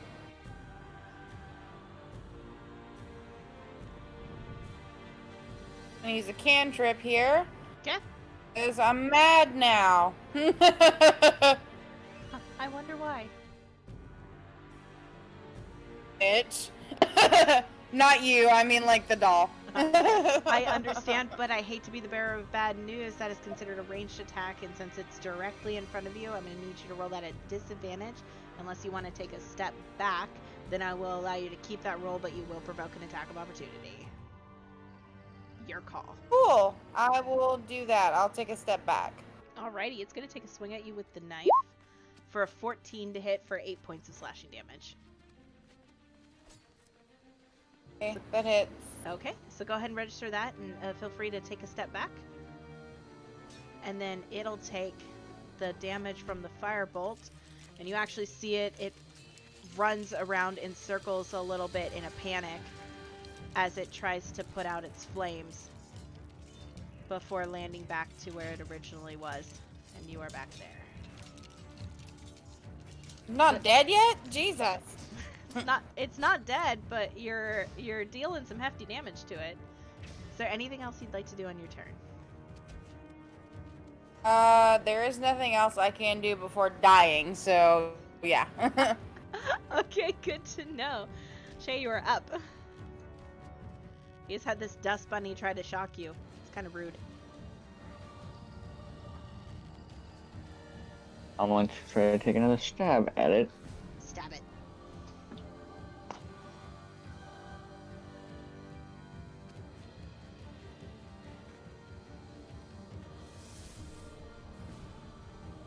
Hey, that works better. 17.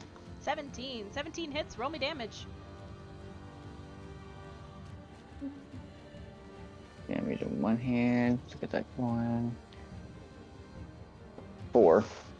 4 points of slashing damage. Well done.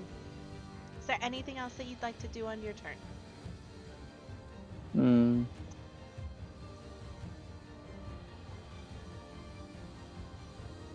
That's all I really can do. Alrighty. So now it is this one's turn, who's not looking good at all, but it's gonna try to take a hit at Casimir. 10. Miss. Miss. Alrighty, it is this one's turn. I was gonna try to take an attack at you, Casimir. 10. Miss. Alrighty. And last one that's peeking itself out from underneath the chair. Gonna take a swing at you. 14. Miss. Miss. It's your turn. Time to get some All revenge. All right. This person right in front of me. I cast punch. Cast punch. Punch hits. Roll me punch. 11. You punch that one into pooferines. Okay. I'm then going to punch that one. Cast there. punch. Go for it. 27. That is a successful cast. For 8. Well casted. Thank you, if I do say so myself. And then a final punch That also hits. Roll me damage. for 10 more. So 18 total on that one. Brilliant. He's not looking good. He's still standing, but he is not looking good. It's his buddy up above you, but he's gonna go after our bard friend. Try to shock him. 15 to shock our bard. That hits. That hits. It reaches forward and slaps you with its tiny little dust paw for minimal damage at 3 points of lightning damage. Yeah, hit the bard for 3, hit the monk for 47. It's fine. It's fine. It's fine. It's the doll's turn, who your friend is tanking. Like, the sorcerer is tanking. Who's gonna take a claw for 9? Absolutely, I am not. Does not hit. Good. How about a natural 20? I'm so sorry. No. Well, your sorcerer friend is now dead. Dead or By a just lot. down? We're gonna put a little Oh bit. no, dead. We're in negatives now. We're like negative 12 right now. Past negative 12. It's okay as long as you didn't, in that single hit, didn't double your normal damage. So if you have 24, as long as you're not at minus 24, you're fine. So you'll just go Okay, into standard let's death see. saves. What is your normal amount of hit points? 32. Then you You're are fine. fine. Yep. You're not dead. You're, Dead. You're just you're not unconscious. fine. Somebody needs to come help you and can, not somebody should have helped you earlier and you're dead. So you're fine. With that, taking you down with a single No, it's blow, okay. it's going to run past you 5, 10, 15, 20, 25, 30, and get to right here and stare down your bard friend, because it's the only one it can see at this point. But it's your turn, so I need you to make me a death saving throw, please. Just a straight D20.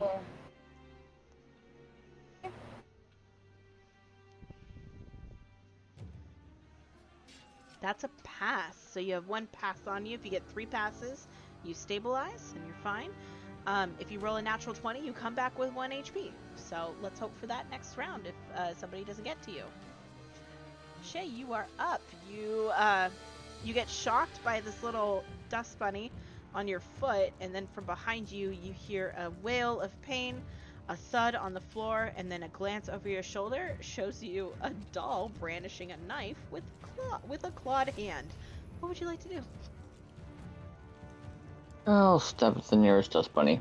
All right, roll me stab. 11. 11 unfortunately misses. You end up swinging at it and hitting one of the sections where a piece has already fallen off. Is there anything else you'd like to do on your turn? There's not really much I can do. If you have line of sight on your fallen comrade and you have healing word, you can reach them with a healing word as a bonus action. I wish I had healing word. Don't. Okie dokie. Okay. Oh shit, because Elon is prone, I'm just gonna put in character art up here. What he looks like as a woman. Okay. You can drop it in Have extra the time. Roll20, or you can drop it in the current game thread. It is totally up to you. Okay. While you do that, this Drop dust it in bunny roll 20. is gonna take an attack at our monk friend.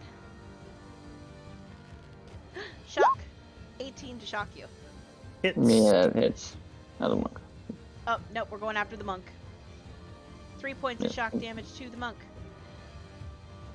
The other one's gonna stick his little paw out from underneath the chair. For 9.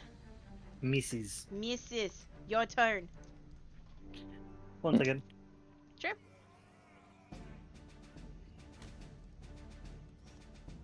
Apologies. Had to sneeze. Okay. No worries. With the way the rooms are set up, would Casimir have heard the thud? I'm going to say no because of Okay. the amount in between you and them. Nope, that's fair. Okay. So then he's going to attack this one All right, get him. because yeah. Actually no, he's been attacking this one, so he's going to keep attacking this one first. Okay, get him. 26, That hits. Roll me damage. 8. That one falls at your feet with a poof. All right. You see some of that poof goes back into it. And then he's going to turn and attack the one up top. Okay. That hits. Roll me damage. 17. 17. He is on death's door, but he is not dead. Well, let's go on ahead and 8 more. Yeah, I spoke too soon. He's dead now. Cool. And that pulls that one out of initiative. And All that right. one out of initiative. So here comes the doll. 5, 10. Hello, friend. You're gonna get clawed at in the butt. 25 to hit the bard. What was that? A 25? Yep. We lost the initiative. Oh, shoot skis. Hasha. Haha, magic. I don't know how to drop it into Roll20, but I put it in current game thread. Yeah, She down over there, though. 25 hit. She all the way Yep. down. No, that was for 8 damage. 8 Okay. points of damage, yep. And then here comes a knife at your butt, too. For a 10 to hit. Miss. Awesome. Good. Give me another death save, please. Just a straight D20. Gotcha. That's a Nope. fail. So you've 1 success and 1 fail. Shay, we're up. That's okay. This is an honorable way to die. Trying to stab the doll, I get a natural 1.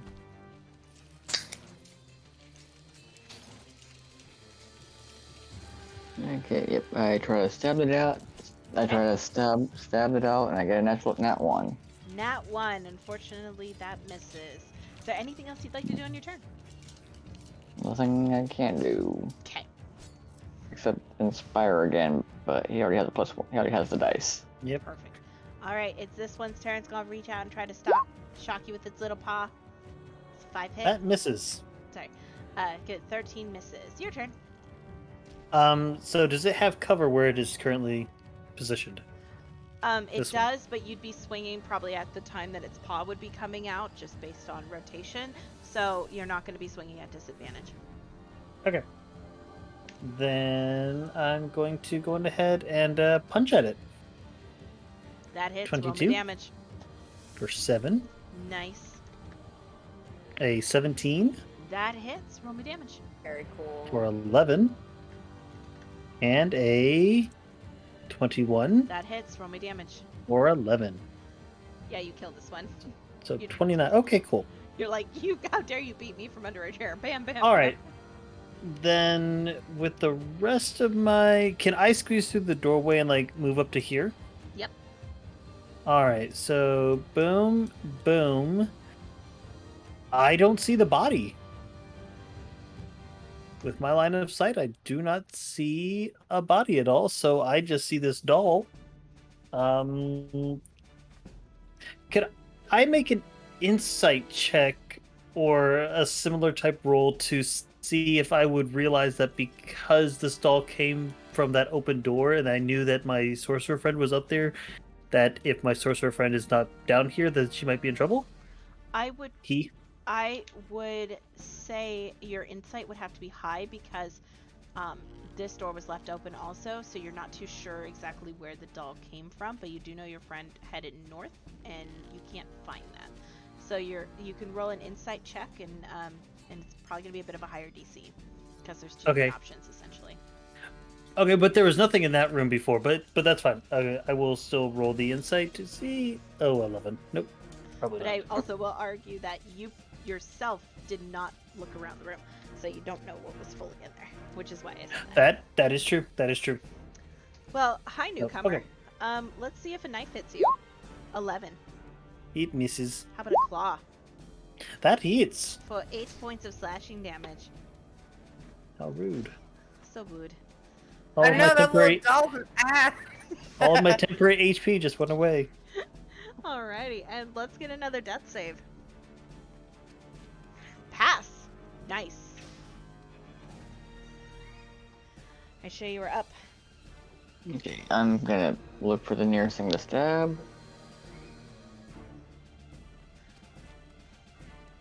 And try to stab again. Roll me stab. Longsword. 19. Nice, that hits. Roll me damage. I'm using both hands this time, because fuck them. Do it. 8. 8 points of damage. Nice. So 8 points of slashing damage against the doll. Perfect. Casimir, you're up. All right. Well, not to be a one-trick pony, And but as I'm slashing at him, it's like, that's for stabbing me in the ass. It just looks up at you. Ah! I'm going to punch at the creepy ass doll. Punch at it. 24. That hits the doll. Roll me damage. Well, Wow, nice damage. full damage. 16. 16 barely hits. Roll me damage. Another 10. Nice. And 13 Misses. plus 18. Hits. Roll me damage. Another 10. Alrighty. Aren't you glad you had that Woo. inspiration? 32. By the skin of your teeth. It's not looking good. It's looking real bad, but it's still standing. Okay. Like, good thing you saved that. Yes. That will be my turn. Okay. It is the doll's turn. The knife is going to you, Cass, Okay. for a 24 to hit. Yes. 11 points of slashing damage. And the claw is going to Shay for 15.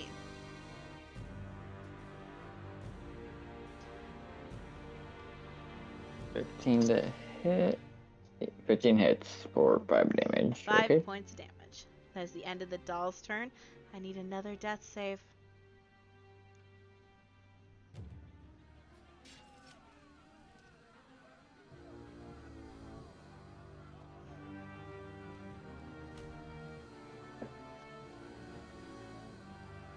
Lon?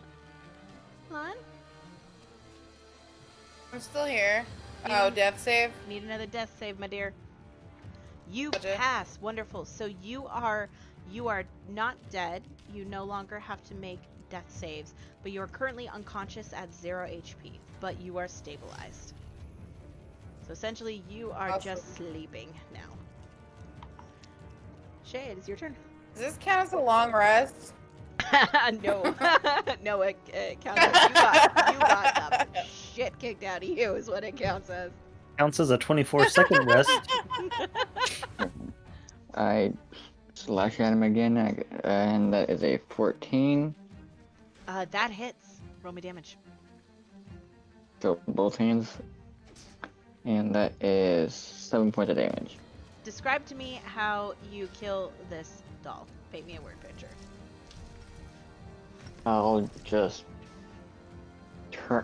flip my sword so I have so the blade is face down, and I'm still holding. I'm just basically just jamming it over and over again into his head, like, don't stab people in their asses.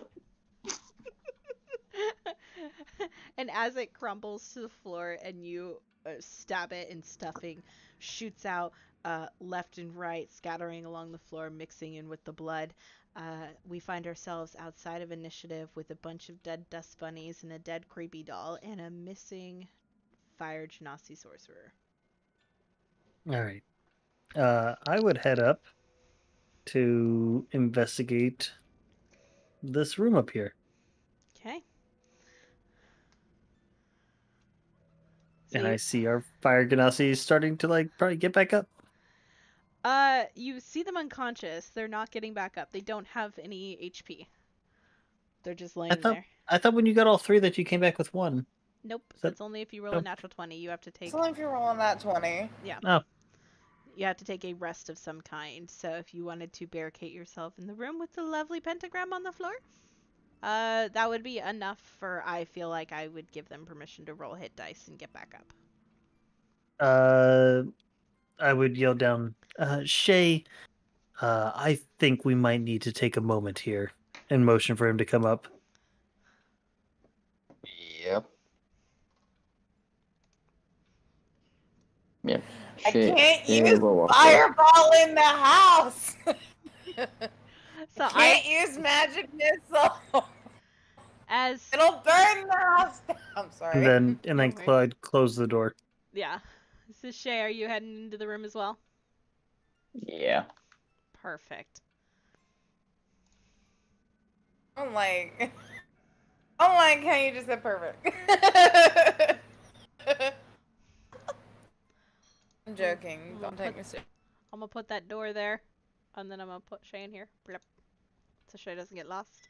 I will ask, just for the sake of it, Shay, do you shut the door where the dust bunnies were? On your way up?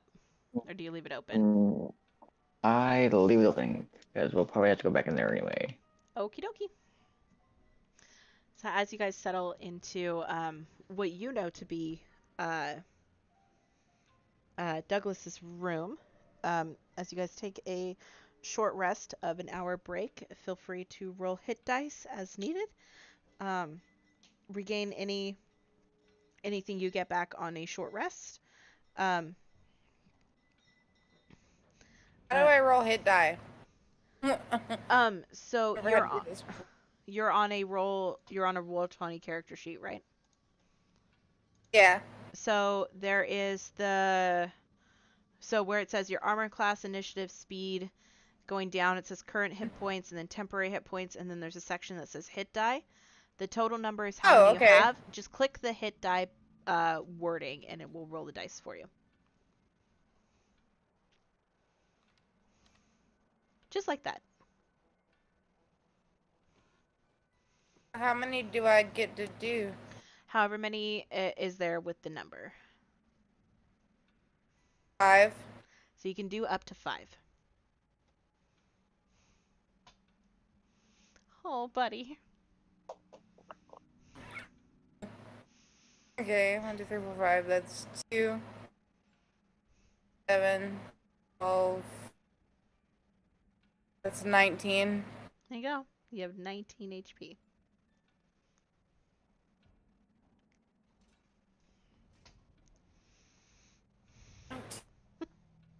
So you come back to consciousness, finding your compatriots above you.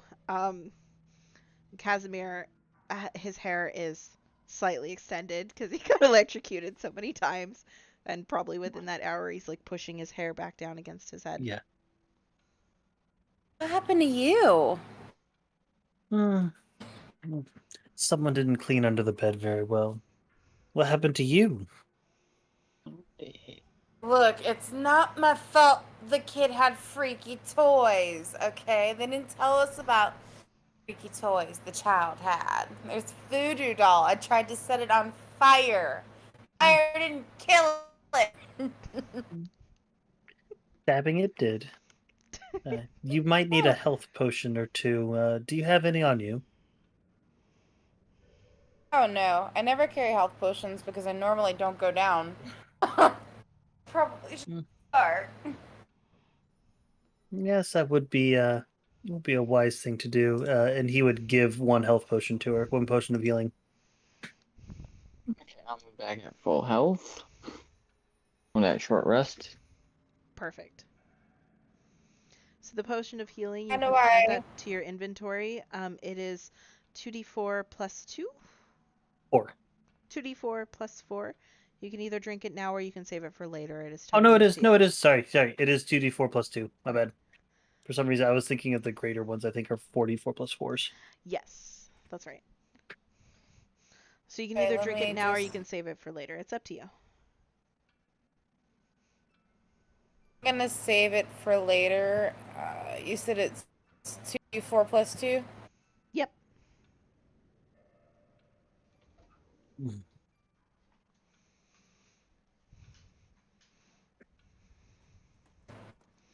Alrighty. Alright. So as you guys wrap up your hour, where are you going next?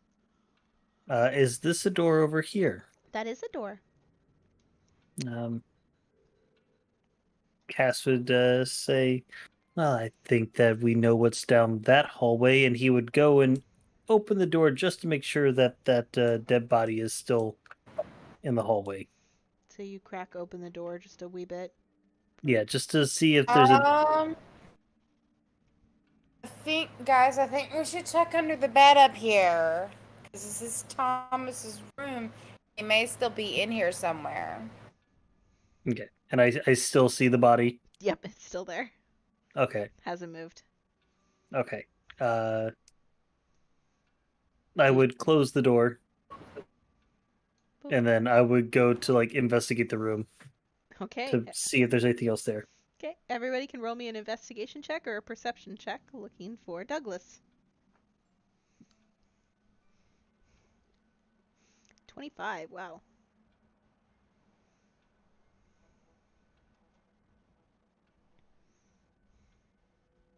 Okay, I'll do perception.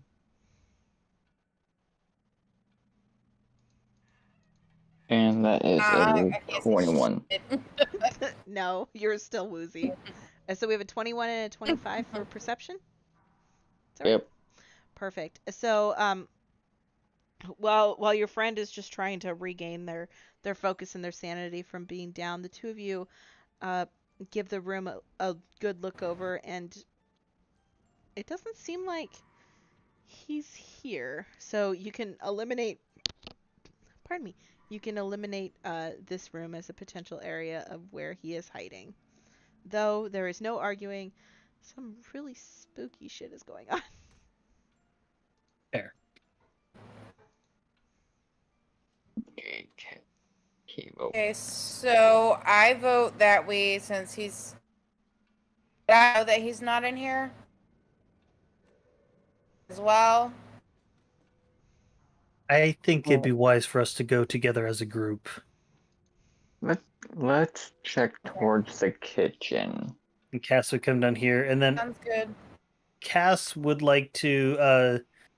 Cass would turn and say, "Close the door behind you." Closes the door. And then Cass would come down here, and he would like to investigate the room to see if Douglas broke the rule and decided to hide in here. Alrighty. Roll me investigation or perception. Anyone who would like to check in on that. Yeah, I'd also like to check the parents' room as well. Alright, investigation or perception. Whatever you guys feel like fits for your character the best. An investigation.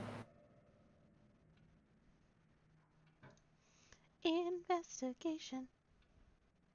Okay, perception. Nope, that's the wrong dice. I'm not trying to do nature. Perception 6. 6, so we have a 6, 11, and 18. Between the three of you scoping out the room, it doesn't look like he's in here. Oh. He may have actually kept his word about this, so it looks like he did not enter his parents' room. The only things that entered the parents' room is the dust bunnies, and from what you were asking about earlier, Casimir, the blood stops at the door frame. Okay. Okay, I would like to barricade that room off. Okay, so we're shutting the door? Or are you like moving this chair to the Oh no, just shutting the door. Okay. Where's my other teammates? Where did you go? I can't see anybody. Oh, there you are. Just the tokens. I just can't really see them. Okay. Shay, looks like we lost you in roll 20. Yeah, I was trying to switch over to it, and my app's just like, oh, I'm gonna close this one. No worries. I moved you out into the hallway with your friends so you didn't get left behind. Okay, like one of the problems of phones, and Right? just roll 20 in general. Yep. The So app's are supposed we to be all better, in so. Okay. Are we all in agreement to going to the kitchen? Towards the kitchen, yes. Alrighty. So as you guys open this door, I'm gonna move it over mirror for myself.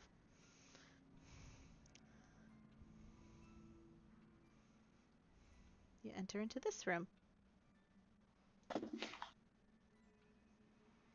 I'm gonna Um, whisper. I'm gonna try to call Thomas now. You mean Douglas? Douglas. I mean Douglas. This I'm is why you sorry. guys can't find the right child. His name Thomas.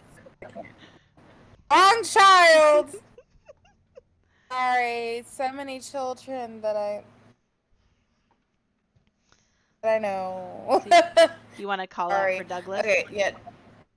Yes, I'd like to call out for Douglas. I don't know why I continue to call Thomas. It makes no sense. Okay, what do Okay. what do you say to try to get Douglas out? Douglas, do you want to see me do that fun little superhero trick? We can go outside now. Roll me a persuasion check, and everybody else roll me perception.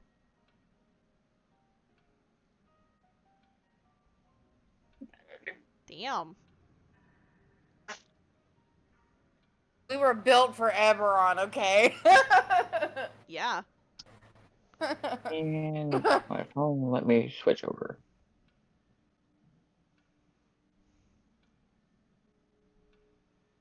There we go.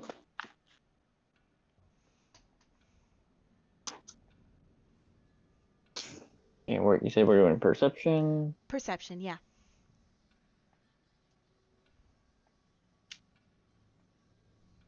A 13. 13. Okay. Persuasion wise, it sounds like you'd be actually let me try one other thing. Cuz this will be a factor. Doot.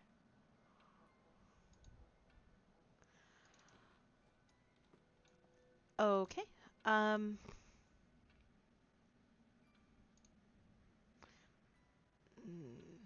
Okay. Oh, that's okay. Um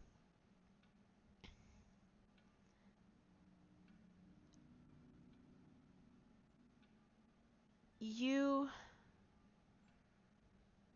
hear something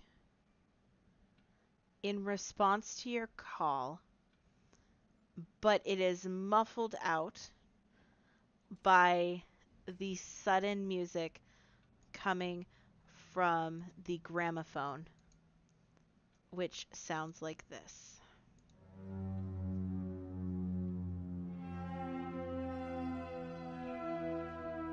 I'm sorry, I cannot hear it. Do you have your volume all the I way can up hear it. Yeah, I do. in the master volume? Yeah.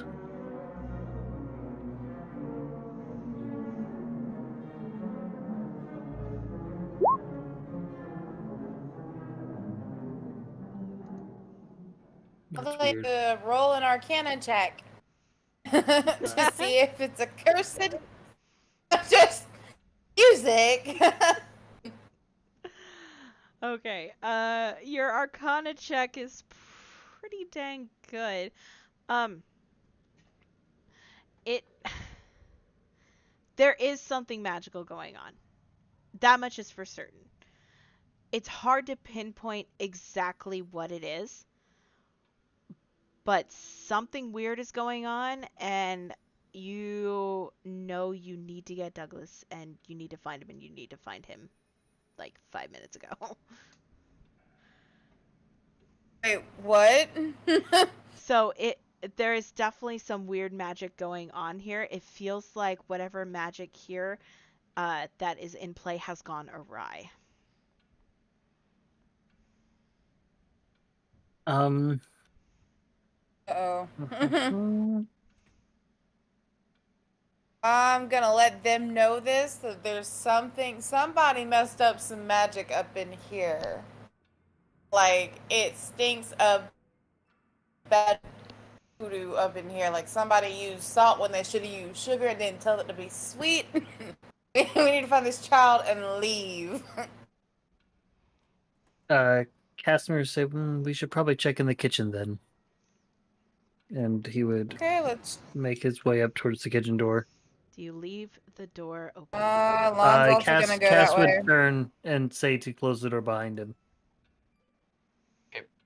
Yeah, Shay would close the door. Perfect. I'll go Door close shut. it. Alrighty. Kitchen door open. Please? Boop. Inside is the kitchen. I would like to make a I'm going to roll perception check. perception. You all can roll perception as you enter the kitchen if you so choose. 22.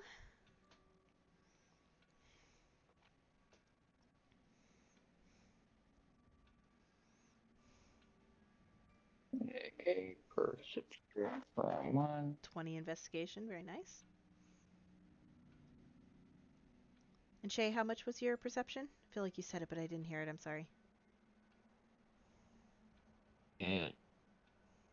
7. A 7. Okay. Shay does not see it, but the other two of you do. From underneath the table, there is a tiny little foot and a trail of watermelon. Oh, the baby. Okay. I would like to look under the table. Sitting under the table with his mouth full of watermelon is Douglas. Hi, Douglas. Do you want to go with my superhero trick? He says with his mouth full. Did you play in your daddy's books while we were outside? He stares at you with wide eyes and shakes his head no. You know what's going on inside the house? With his mouth full, he looks at you and kind of gives you a very confused look with his brow flared and his head tilted to the side. Okay, it's not the baby's fault. Somebody grab the baby. We're running now. Casimir would extend his hand and say, come, we're going to go outside for a bit, since we did find you. And he'd wink. Douglas looks really confused and he sets down the rind of the watermelon he was eating, swallows everything that's in his mouth and takes your hand and gets to his feet. I'm also coming with them, so. Right. Okay, follows.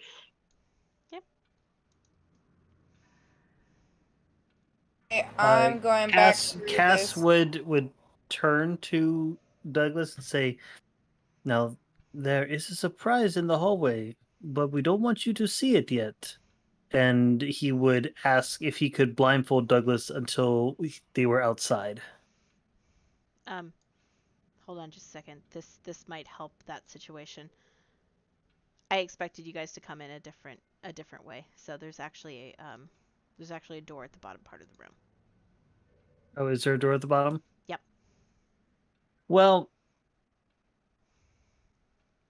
so the reason Cass would ask to do this is because he's seeing that there has been multiple things, or things in different rooms that were hostile, and he last time he checked saw that this room was clear.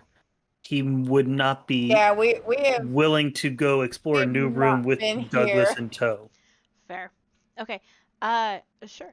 Douglas looks up at you, and while very confused, he kind of goes, "Oh, okay, yeah, sure."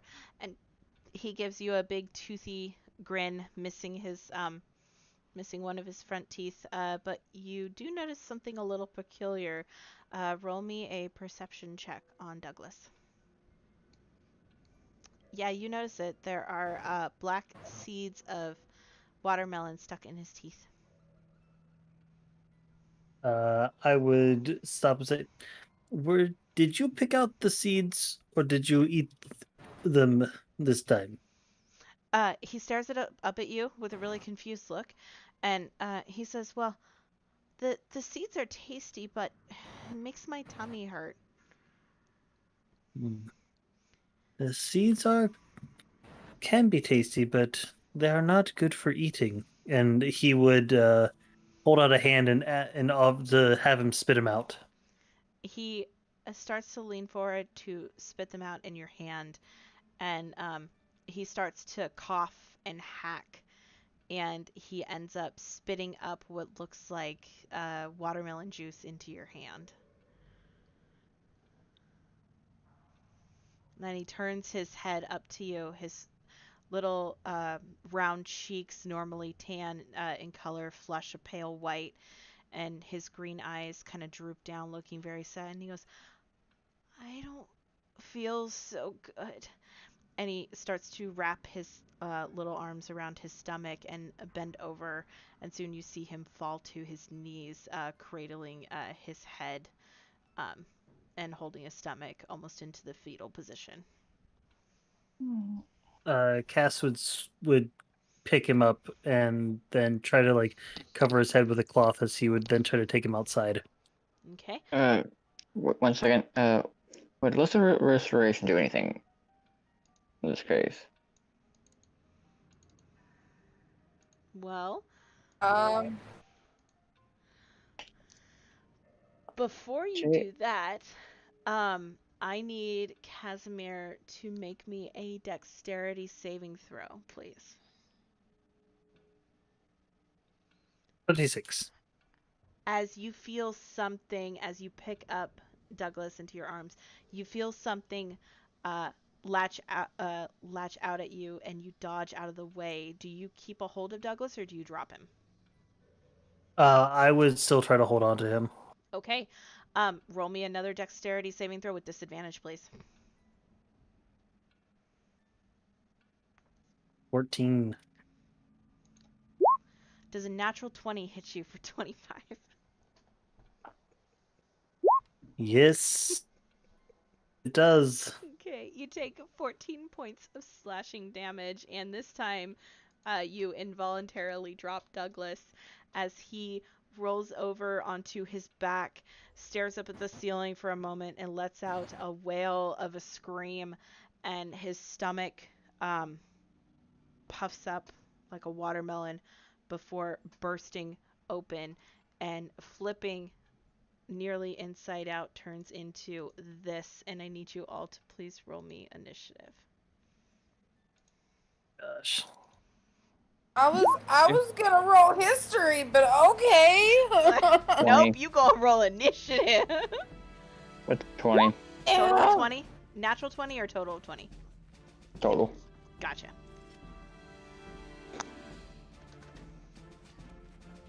Hey, rolled bad on initiative, and this time y'all are there together. Hey. Casimir, you are up. You just dropped what you thought was Douglas on the ground. And now standing in front of you is this giant watermelon monstrosity, just dripping like saliva, but it's just watermelon juice from its mouth as it roars at you. Okay, sorry. All right. Well, this looks all sorts of fun. So I'm going to make I'm gonna make 3 punches at it. And depending on how each punch goes, I will possibly make them stunning strikes. Okay. So attack number 1 Hits. is a 25 for 7, Okay. and I need a DC, I believe, 14 Constitution saving throw. Come on, you got Yes. it. He fails. He is stunned until the start of my next turn. The end of your next turn. The end? Yeah. Oh, it is the I end. play a monk Oh, regularly. nice. I know how cool that is. Okay, cool. So moving forward, all attacks against this creature, melee attacks, whether it's spell or physical, will have advantage on their rolls. Okay. Oh, nice. So Cool. attack number 2 Yeah, natural 20 hits for sure. is a net 20 for 14. Okay. And I'm going to shoot. Let me mark off. I did mark off that. Cool. And then bonus action, I'm going to do flurry of blows Do it. for a 16, That hits. Roll me damage. for 11, Beautiful. and 27 That hits. Roll me damage. for 8 more. Beautiful. Yeah, it went from looking really good to looking not good anymore. Well done. Cool. And then that will end my turn. All right. Shay, How do you're we up. know this is not an illusion? The child is an illusionist. Be- Oh my god. Cause I felt squishy while my punches. Okay. They will make his way Okay. forward to the watermelon creature Okay. and attempt to stab it. Okay. Roll with advantage. Roll twice and take the higher.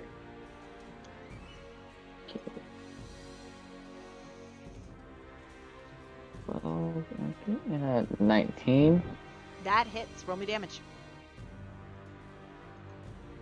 and that is 7 damage. Nice. Is there anything else you'd like to do on your turn? No.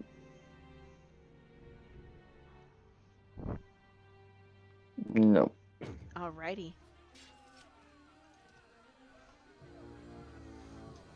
Len, you're up. Let me see. How close are my companions and the thing? I'm sorry, you broke up super bad. I did not catch what that was. Can you repeat that for me? How far away am I from my companions and the watermelon beast? Let's take a measuring tool to that.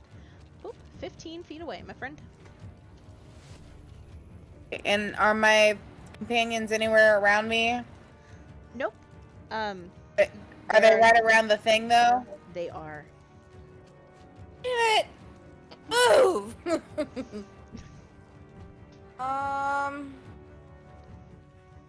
What I can do.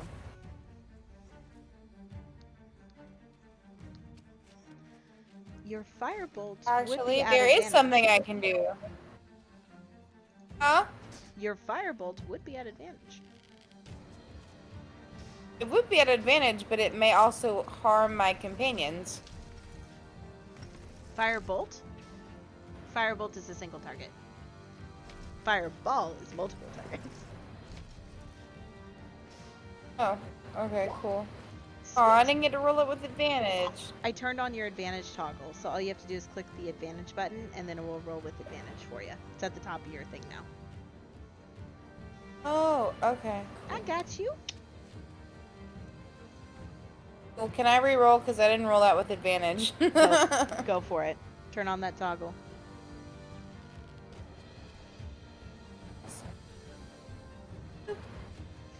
Beautiful. And that's 17 points of fire damage. Holy shit. Awesome. Beautiful. Yeah, it's knocking on death's door now. And it's not happy. It's not happy. It's gonna take a swing at Casimir, who just No, it doesn't. It doesn't, because it's stunned. You're right. It does no such thing. Thank you for reminding me. It does no. It does no such thing, good sir. Yeah. I All will right, end it. maybe. I do go to make a bite attack against it. Okay, roll with advantage. A That hits. 19. Oh, for full. Thank Jesus. All right. It's still standing, but it shouldn't be. I don't care. I'm going to now punch it Do it. Punch it. Punch it. 21. That punch hits. for 9. Tell me how you beat up a watermelon, please. I basically just punch it and just cave in like the front of it, and then like pull my hand out as watermelon juices just sort of flow out of the wound. Beautiful. And with that, that actually pulls us out of initiative as you defeated the watermelon monster. But you are still missing a Douglas. Hey, I think there was a fountain room over here. Do you guys want to go look in here? Yeah, there were a few washrooms we check. Yeah, washroom. I think, yeah. Cass would go and close the door, Alrighty. and then he would go and join them down below. Close the door. Doot. Open this door. Yeah. Open this door. Doot. All right. Can I roll a perception for the toilet monster? Sure, go for it. This is a toilet I monster. have watermelon juice in my eyes. You do, but it doesn't look like there is a toilet monster. But why don't the other two roll me a perception check as well? Okay. Perception. I'm doing pretty good with investigation. Oh, why is that an advantage? No. Yeah, you gotta switch it back. Yeah, I'm not used to it. Okay, let's try this now. Okay. There, it rolled the same. That's I fine. am asking specifically for perception, so if you could give me that instead. Oh, And just perception. Okay. And Gotcha. Shay, did you roll your perception?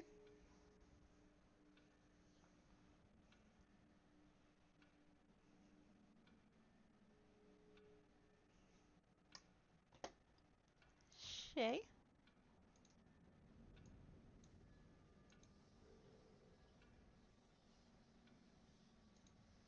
Oh no, did we lose Shay? I could be deaf. That could be a thing too. No, I haven't heard it. Oh, Oh. there he is. Discord kicked me again, Oh, that's fine. What and did it was a natural 20 for 23. Nice. Oh, brilliant. Okay. So, looks like Elaine and Shay both hear it. You hear what sounds like child whimpering coming from the room south.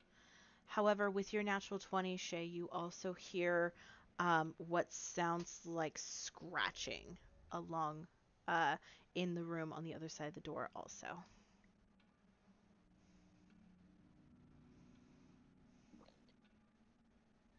So wait, which door? So this door? This one down here.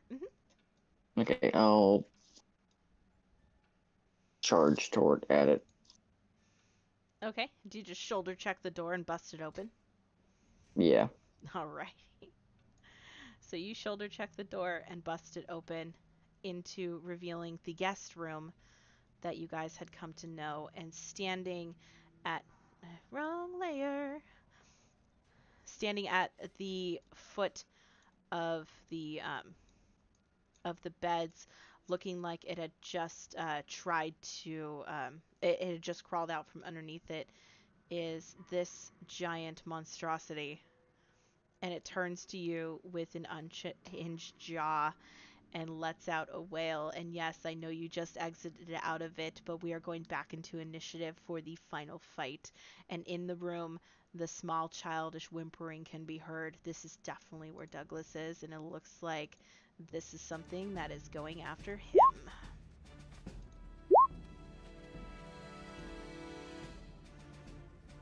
Okay, plan here. Everybody 15. get the baby, Got it. and I will literally cast magic missile. I don't care. All right, Casimir, you are up. All right.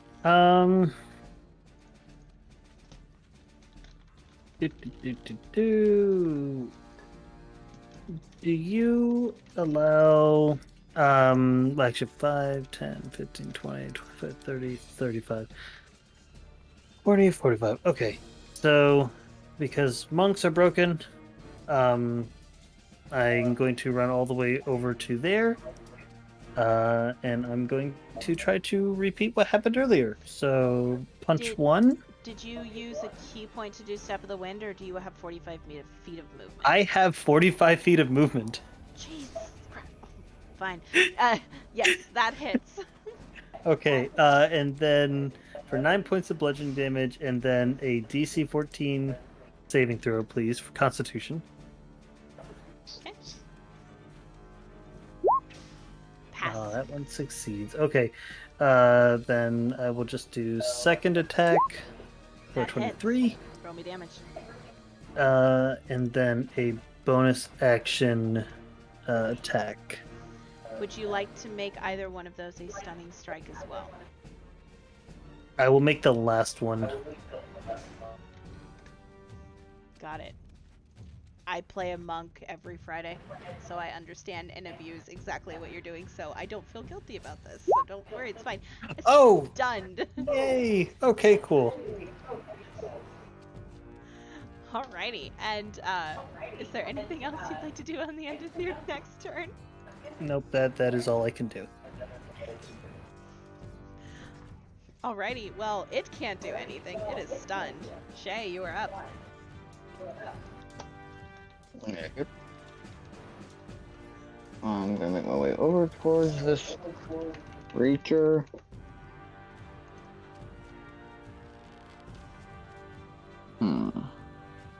It's stunned, so that's gonna make it easier.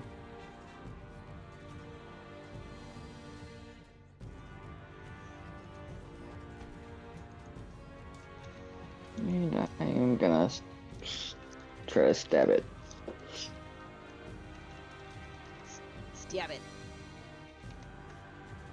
And it is done, so rolling at advantage, which helps. For a 15. That hits. Roll me damage. Was that with advantage? Yeah, Okay. or 2 damage.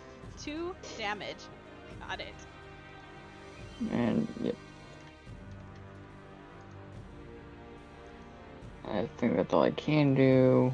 Do you have anything Yeah, you'd like to do for a bonus action? Sure.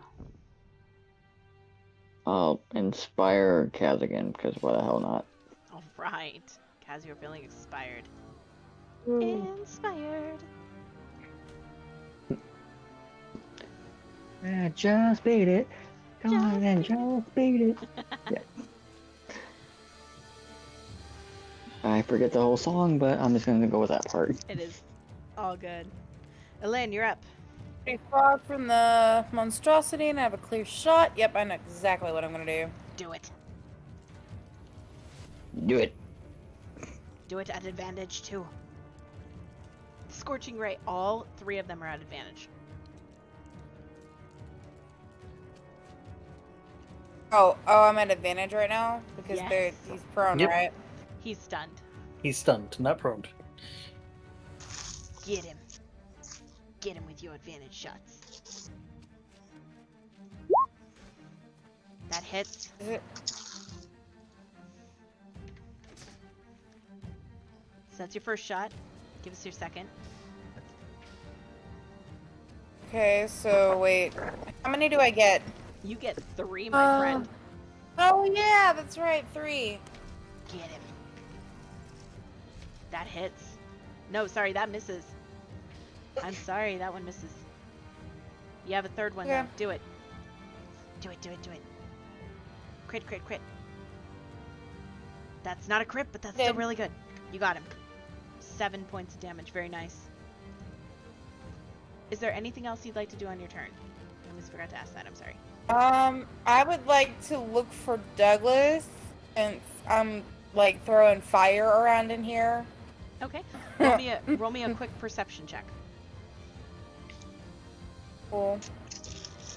Oh wait. Dang it. Hold on. I'm not used to it being like that. Okay. Oh well. It would have been close either way. I will give it to you. From behind you in the chest is where you hear crying.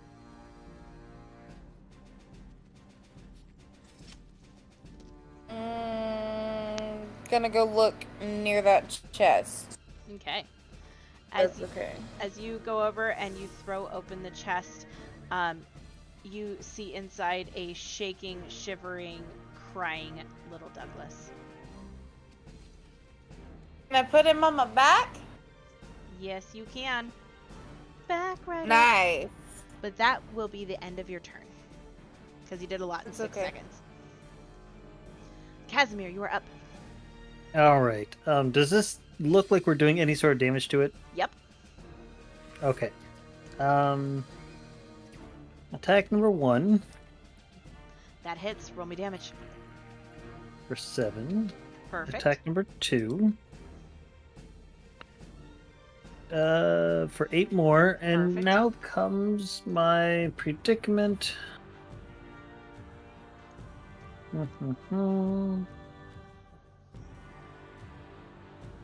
I will use my last key point and make that one a stunning strike. Okay.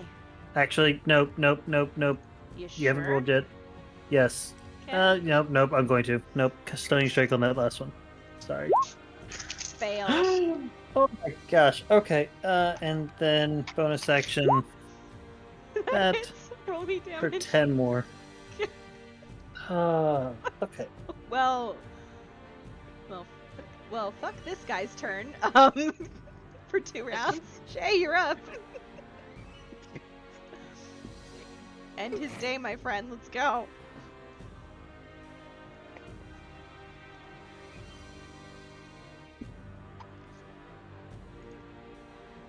And your attacks again at advantage. Stabbing at him. Stabby. 14 to hit.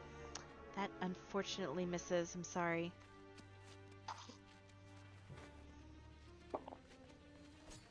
Is there anything Yeah, else that's all I you'd got. like to do on your turn? That's all I can do. All right. So you've got Douglas on your back. You see that the spirit that your colleagues have been attacking looks like it is stunned again. What would you like to do?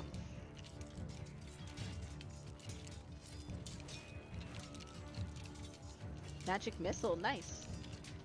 3 magic missiles, got it. So 12 points of damage, force damage delivered straight to his face. Brilliant. Is there anything else you'd like to do on your turn?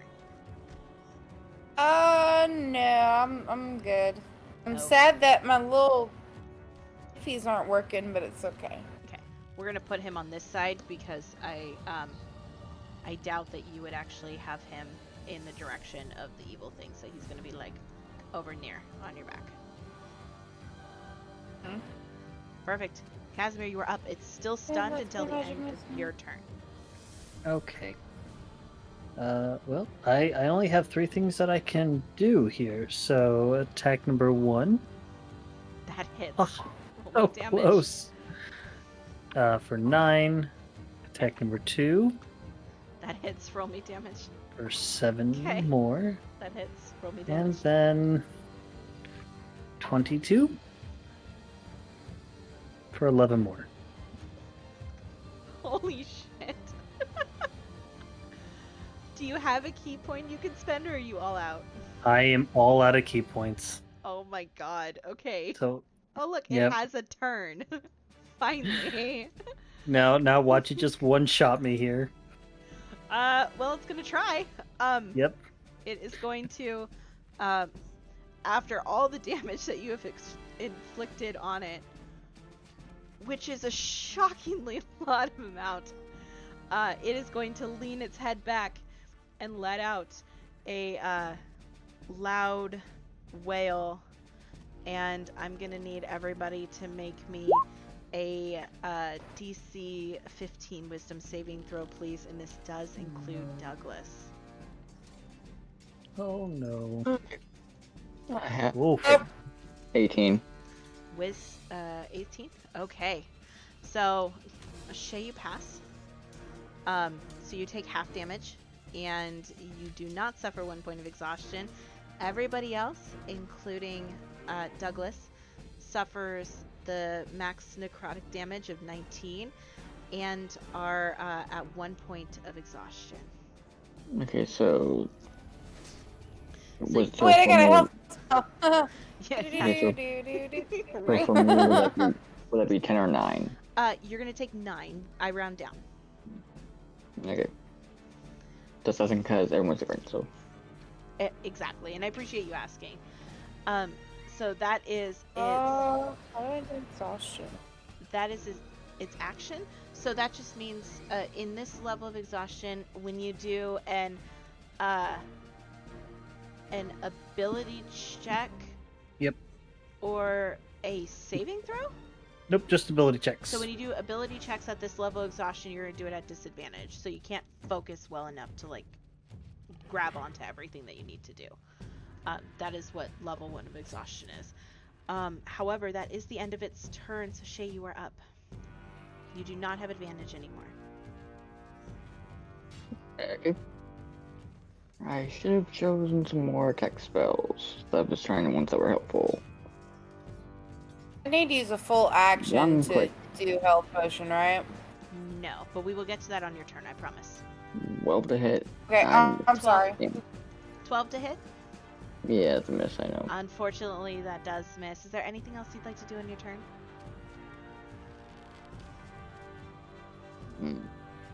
But like, I don't really have any bonus actions. I'll just curse at it.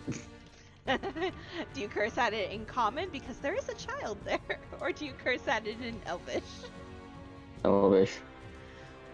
Very cool. He does not understand Elvish, but anybody else who does is probably a little red to the face with how angry you are. Elaine, so to answer your question, you can drink a potion as a bonus action and then still have your action, but if you were to say feed it to Douglas, that would take your entire action. Is Douglas on the floor dead? Because I'm on the floor dead. Are you on the Zero floor? health. You are at 0 health? Oh my I god. have 0 health. No, That's rolled 7 saves. No, he would have fallen on you though.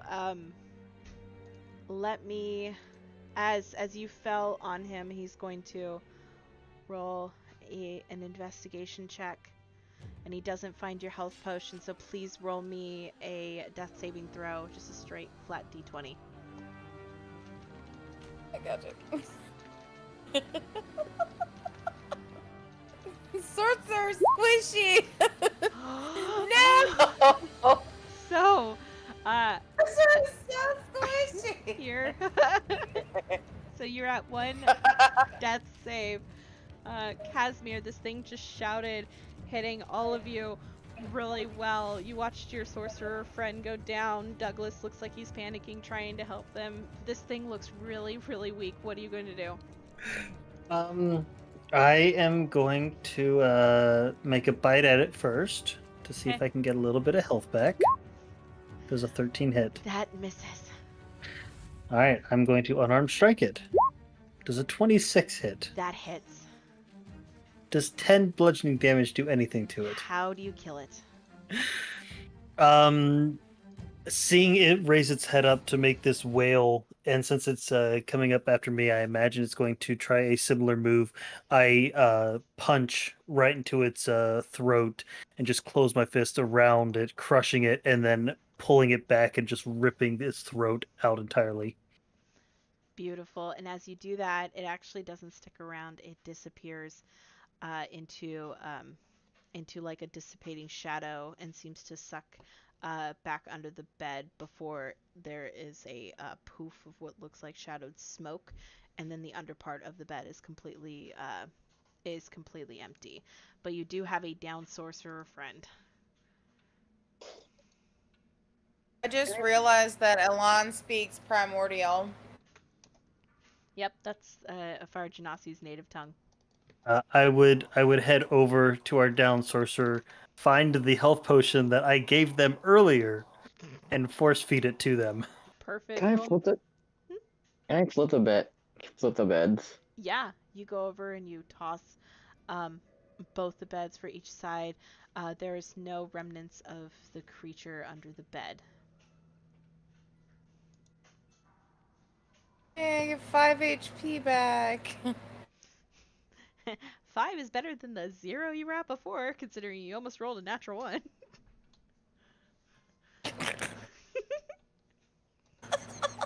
So as you come back, Douglas is leaning over you and he's staring down at you, crying and sweating, and he's like, "Are you okay? Are you okay? Are you okay?" Finger gun, yeah! I'm great. Superheroes don't die. You need to get up. We need to get out of here. And he's looking up at all of you in like a panic, and he's pointing towards the door. Would I be able to move that carpet? Yes, considering you tossed the bed. Yeah, Cass I'm would just, go over Elan and sound like All Might though. yeah, I'm just gonna start moving the carpet. Cass would go over and pick up Douglas and help Alondra up onto his feet. Or I guess her feet at this point, because he now sees her as a female form. And then like says, "Yes, I think we should leave." And then starts heading towards this door. Do you take that door? Yes. No, honestly, no. Cass would go back through the previously cleared paths. Okay. And trying to like cover Cass or Douglas's eyes as it got to the creepier points. Okay. Do I see anything once I move the rug? No. The room seems completely empty, and all the negative energy that you were feeling is also gone as well. Okay, I'll just I'll just cover the back, or whatever. Perfect. And I'm assuming you guys are making a beeline for the exit. Yes. Yeah. Alrighty. I'm just gonna gather you all up here for the sake of expediency, so you guys don't have to chase around the walls. And you guys are gonna go whoosh outside. As you guys go to leave, Douglas would make a point to shove all of you out of the house first before he follows you out. He would not allow anybody else to be the last person out outside of them. However, Casimir, because you are carrying him, you would notice that as you step through the threshold, he is sticking a tiny little arm out, so the last thing to leave that area is him. Okay. And as you guys step out of the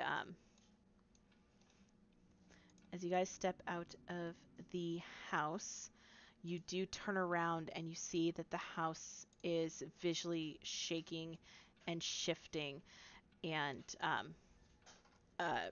shimmering as if starting to shake itself out of the pattern that it's currently in. And as you guys stand outside and watch this happen, what appears back before you is the home you were at originally. There's a clone of Douglas there. No, he's not there. You saw nothing. And Douglas is panting and crying, and he's leaning against Casimir's shoulder, and he repeats, "I'm so sorry, I'm so sorry, I'm so sorry." And Casimir would sort of look at him and smile and say, "You should be. We found you fairly quickly." In like a playful sort of way about the game. Oh my god, Cass, you did not just say that. Like, this is dramatic. You don't have to be sorry for anything. Oh my gosh.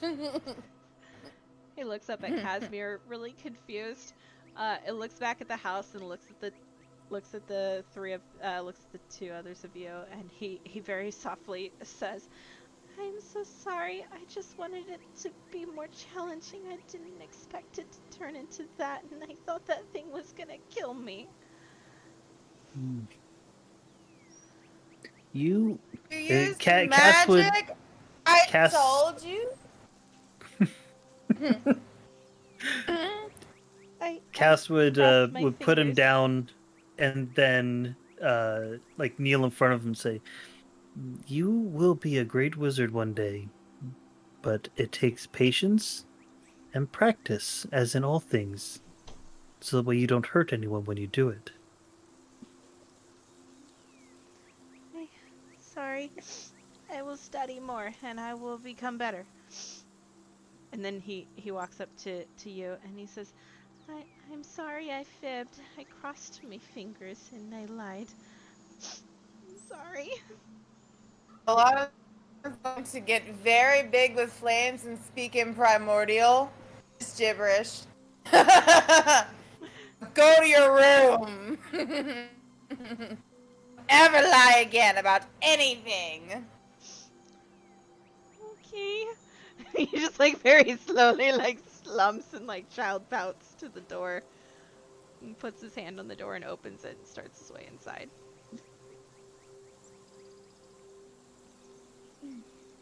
Shay, would you like to do anything? Shay will follow him. Okay. As Shay and Douglas make their way back to his room, the teleportation circle flashes and out pops Adam and Elise.